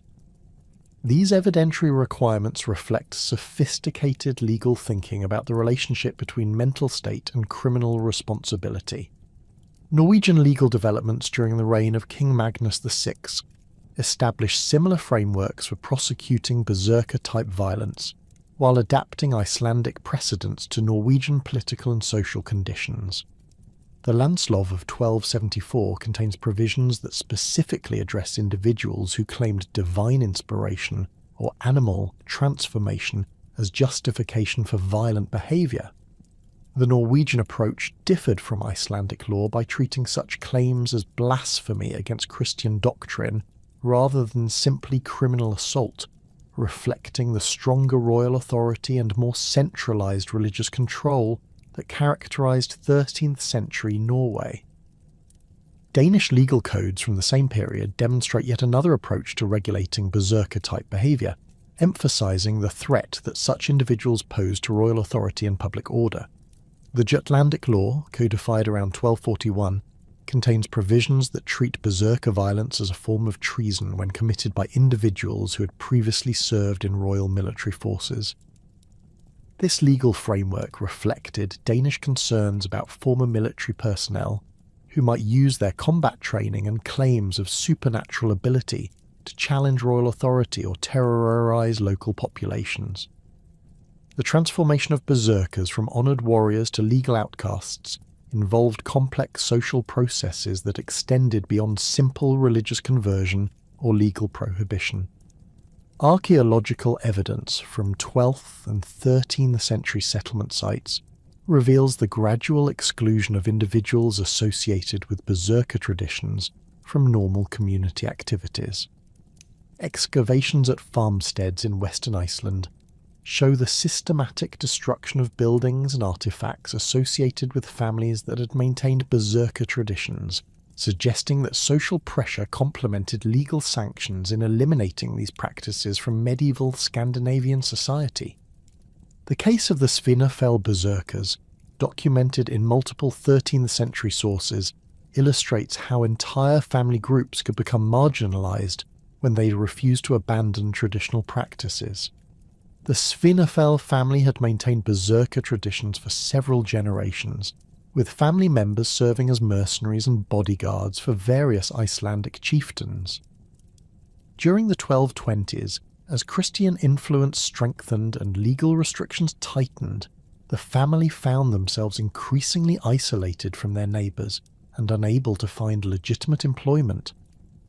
Archaeological evidence from their farmstead reveals gradual abandonment during this period, with valuable possessions buried or hidden rather than sold, suggesting that the family expected eventual return that never materialised. Legal documents from the bishopric of Skalholt provide additional evidence of systematic persecution directed against individuals who maintained berserker traditions or claimed supernatural combat abilities. Bishop Thorlekur Thorholson, who served from 1178 to 1193, issued numerous edicts that specifically targeted berserker practices as incompatible with Christian faith and social order. Church records document the excommunication of several individuals who refused to renounce their berserker identities, effectively excluding them from Christian society and making normal social interaction impossible. The economic dimensions of Berserker persecution involved systematic exclusion from trade networks, marriage alliances, and property transactions that formed the foundation of medieval Scandinavian society. Legal documents from Bergen and other Norwegian trading centres contain numerous examples of commercial agreements that specifically excluded individuals known to have Berserker associations. These economic sanctions proved particularly effective in forcing conformity, as even individuals who maintained private adherence to Berserker traditions found it necessary to publicly renounce these practices to maintain their livelihoods. Court records from the 1180s document the prosecution of Erikar the Berserker, whose case demonstrates how legal authorities dealt with individuals who attempted to maintain traditional practices while adapting to Christian social requirements. Erikar had served as a mercenary for various Norwegian jarls before settling in Iceland around 1175. He initially attempted to integrate into Icelandic society by marrying a local woman and establishing a farm, but neighbours complained about his continued practice of Berserker transformation rituals. When local authorities investigated these complaints, they discovered that Erikar maintained a hidden shrine where he performed animal transformation ceremonies and claimed communication with Odin. The legal proceedings against Erikar reveal the sophisticated investigative techniques that medieval courts employed when prosecuting Berserker-related crimes. Authorities conducted detailed searches of his property, discovering ritual equipment including bear pelts, carved wooden masks, and weapons decorated with runic inscriptions invoking Odin's protection. Witnesses testified about strange sounds and lights emanating from Erikar's property during certain nights, while others described his unusual behaviour during community gatherings. The court ultimately convicted Erikar of practising pagan sorcery and sentenced him to full outlawry, confiscating his property and banishing him from Iceland. The documentation of Berserker persecution extends beyond individual cases to include systematic campaigns directed against entire communities suspected of maintaining traditional practices. The saga of Bishop Thorlakur describes coordinated efforts by church and secular authorities to eliminate Berserker traditions from remote areas of Iceland where royal and episcopal control remained limited. These campaigns involved armed expeditions that searched for hidden ritual sites, confiscated traditional weapons and ceremonial equipment, and arrested individuals suspected of practicing Berserker transformation. Archaeological evidence from sites in the Westfjords region of Iceland reveals the physical destruction associated with these anti-Berserker campaigns. Excavations at Rikalar have uncovered the remains of a ritual complex that was systematically destroyed during the late 12th century, with stone circles dismantled, wooden structures burned, and ritual artifacts deliberately broken and scattered. The site subsequently remained uninhabited for several decades, suggesting that local communities avoided areas associated with suppressed Berserker activities. The legal treatment of Berserker-related violence evolved throughout the 13th century as courts gained experience with these cases and developed more sophisticated approaches to prosecution and punishment. Early cases often resulted in execution or permanent exile, reflecting uncertainty about how to handle individuals whose behaviour seemed to transcend normal categories of criminal activity. Later legal developments emphasised rehabilitation and social reintegration, particularly for younger individuals who could demonstrate genuine renunciation of Berserker practices. The case of Gudmundur Thorsson, prosecuted in 1198, demonstrates this evolution in legal thinking. Gudmundur, the son of a known Berserker, had displayed violent tendencies from childhood and claimed ability to communicate with animal spirits. When he reached adulthood and committed several assaults during alleged Berserker episodes, local authorities faced the question of whether his behaviour resulted from inherited supernatural abilities or learned criminal behaviour. The court ultimately ruled that Gudmundur could avoid outlawry by undergoing Christian religious instruction and publicly renouncing any claims to supernatural ability. The rehabilitation process developed for former berserkers involved extensive religious education, public confession of past practices, and ongoing supervision by church authorities. Legal documents describe specific procedures that required former berserkers to destroy their traditional equipment, renounce their animal spirit connections, and demonstrate Christian behavior through regular church attendance and charitable activities. These rehabilitation programs reflected medieval understanding of berserker behavior as learned rather than inherited, suggesting that appropriate intervention could successfully reintegrate dangerous individuals into Christian society. Contemporary medical texts from the 13th century provide additional insight into how educated medieval observers understood berserker behavior and the legal problems it created. The writings of Olafur Vitaskald, an Icelandic scholar who studied at the University of Paris, describe berserker gang as a form of melancholia caused by excessive consumption of certain foods and exposure to supernatural influences. His medical theories influenced legal thinking about criminal responsibility and appropriate punishment for individuals whose violent behavior might result from medical conditions rather than criminal intent. The international dimension of berserker persecution involved coordination between different legal systems as these warriors moved between kingdoms seeking refuge from prosecution. Norwegian and Danish authorities developed extradition agreements that prevented berserkers from escaping justice by crossing political boundaries. Legal documents from the 1190s describe negotiations between King Sverre of Norway and various Icelandic chieftains regarding the return of fugitive berserkers who had fled Norwegian justice by settling in Iceland.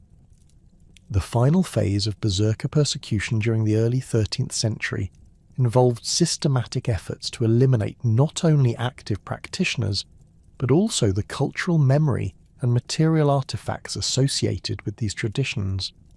Legal authorities ordered the destruction of traditional weapons, ritual equipment, and even oral traditions that preserved knowledge of berserker practices. Church authorities required the burning of manuscripts and carved objects that contained berserker imagery or runic inscriptions invoking animal spirits. The effectiveness of these suppression efforts varied significantly across different regions and social contexts. Urban areas with strong royal and episcopal control achieved relatively complete elimination of berserker traditions by 1200, while remote rural areas maintained modified practices well into the 13th century. Archaeological evidence suggests that some individuals continued practicing berserker transformation in secret, adapting their rituals to avoid detection while maintaining core elements of their traditional beliefs. The legal documentation of berserker persecution provides crucial evidence for understanding both the practical implementation of Christian conversion and the resistance that traditional practices encountered during this transition period. Court records reveal that many individuals prosecuted for berserker-related crimes genuinely believed in the supernatural nature of their abilities while struggling to understand why practices that had previously brought honour and social status had become criminal offences. This cultural confusion contributed to the violence and social disruption that characterised the final phase of berserker history in medieval Scandinavia. The transformation of berserker traditions from living warrior practices to historical memory began immediately following their legal suppression in the 13th century, creating complex processes of cultural transmission that would influence military traditions, artistic expression, and national identity formation across Northern Europe for centuries to come. The systematic documentation of berserker practices in Icelandic sagas and legal codes preserved detailed knowledge of their equipment, training methods, and social organisation that later military theorists would study and adapt for contemporary purposes. Medieval chroniclers and military writers drew upon berserker examples when developing tactical manuals for professional armies, particularly regarding the psychological aspects of combat motivation and the management of elite warrior units within larger military organizations. The influence of Berserker tactical concepts appeared prominently in the military reforms undertaken by Gustav II Adolf of Sweden during the early 17th century. Swedish military archives contain detailed studies of medieval Scandinavian warfare that specifically analyse Berserker shock tactics and their psychological effects on enemy formations. Gustav Adolf's military innovations included the systematic use of elite assault troops trained to break enemy lines through coordinated attacks that combined firepower with aggressive, close-quarters combat.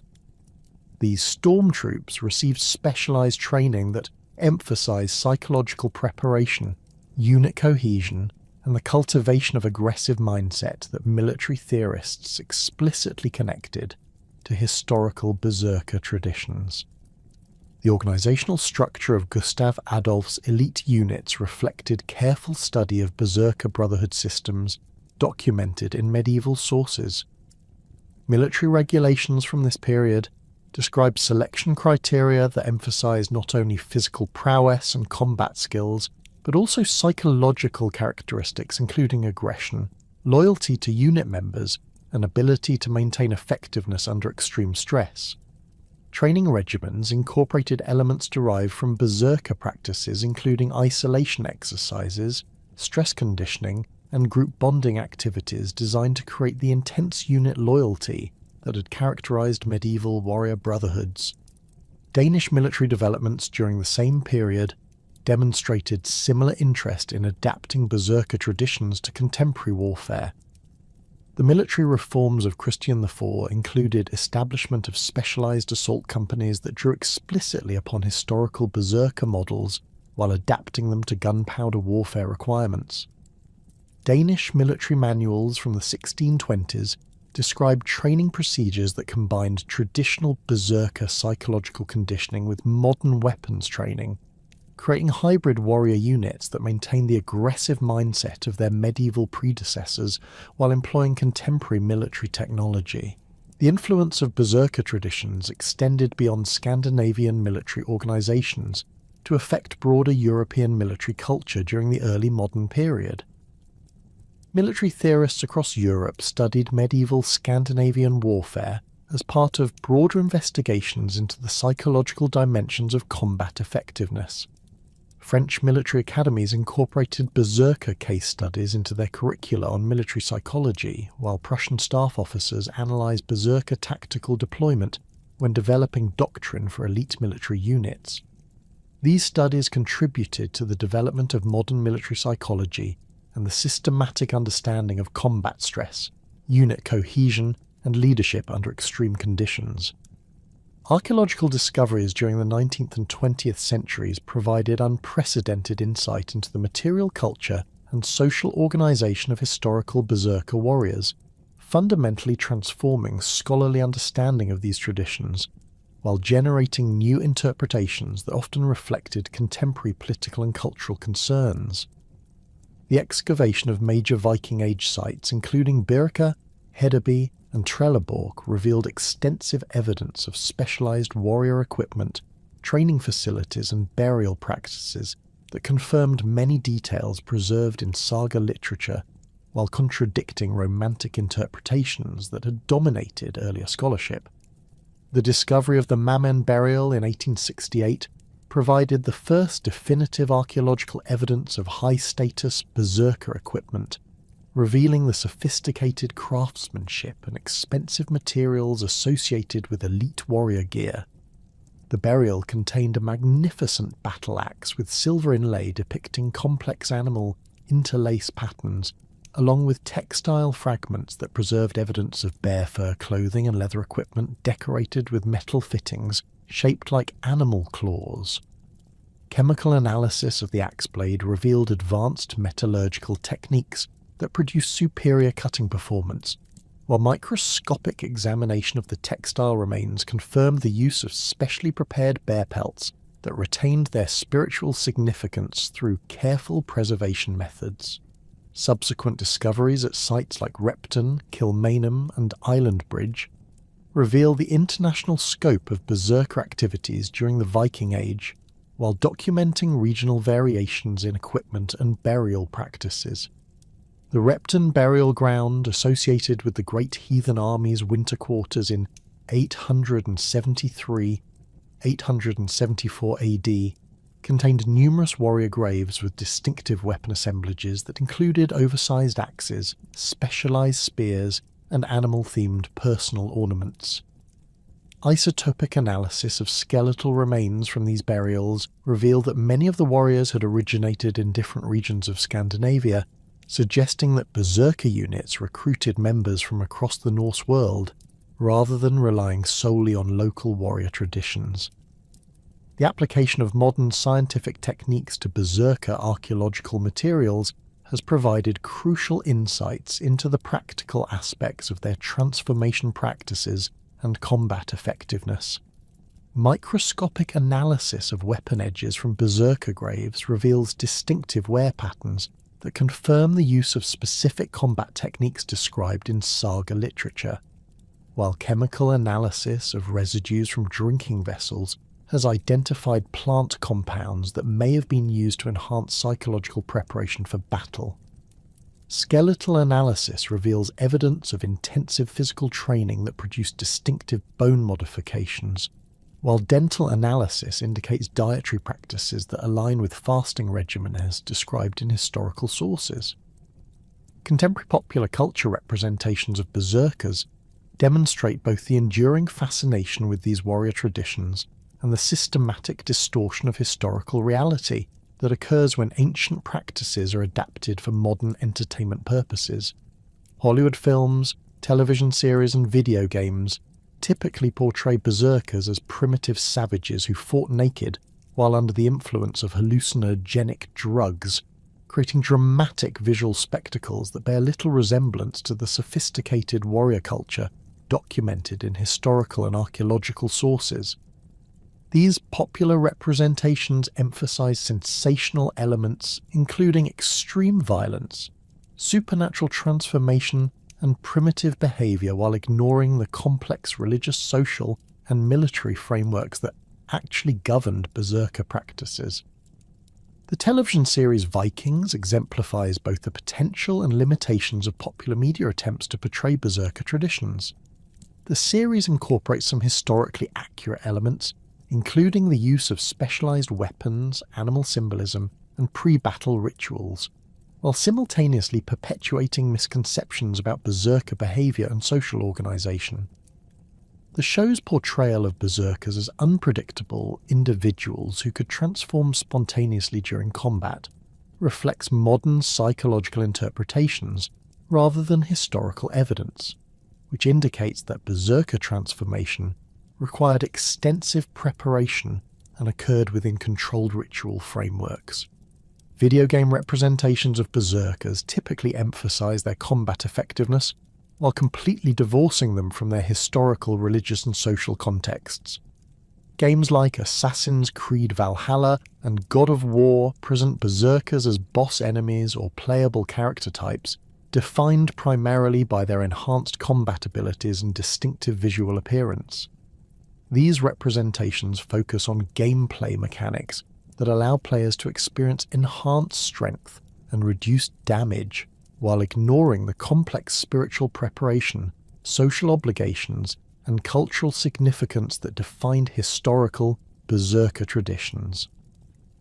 The contrast between popular culture representations and historical reality reveals the ongoing influence of 19th century romantic nationalism on contemporary understanding of berserker traditions. Romantic scholars and artists created idealized images of berserkers as symbols of primitive Germanic virtue and natural warrior spirit that continue to influence modern interpretations despite contradicting archaeological and textual evidence. These romantic interpretations emphasized the supposed connection between berserkers and untamed nature, while ignoring their sophisticated military organization and integration into complex political structures. Modern archaeological research has systematically challenged romantic interpretations of berserker culture, while revealing the sophisticated nature of their military organisation and social integration. Excavations at training sites like Trelleborg and Fierkat have revealed complex facilities designed for coordinated military exercises rather than individual warrior development, indicating that berserkers operated within disciplined military frameworks rather than as independent savage fighters. Analysis of berserker equipment reveals standardized production methods and quality control that required extensive craft specialization and economic organization, contradicting images of primitive warriors using crude weapons and improvised gear. The influence of berserker imagery on Scandinavian cultural identity and military heritage has evolved significantly since the medieval period, reflecting changing political circumstances and cultural values while maintaining connections to ancient warrior traditions. During the 19th century, berserker symbolism became associated with emerging nationalist movements that sought to establish distinctive Scandinavian cultural identities separate from broader European influences. Norwegian, Danish, and Swedish intellectuals drew upon berserker traditions as evidence of their ancestors' martial prowess and cultural sophistication, creating national narratives that emphasized the unique character of Scandinavian civilization. The incorporation of berserker symbolism into modern Scandinavian military traditions demonstrates the continuing relevance of these ancient warrior practices for contemporary military culture.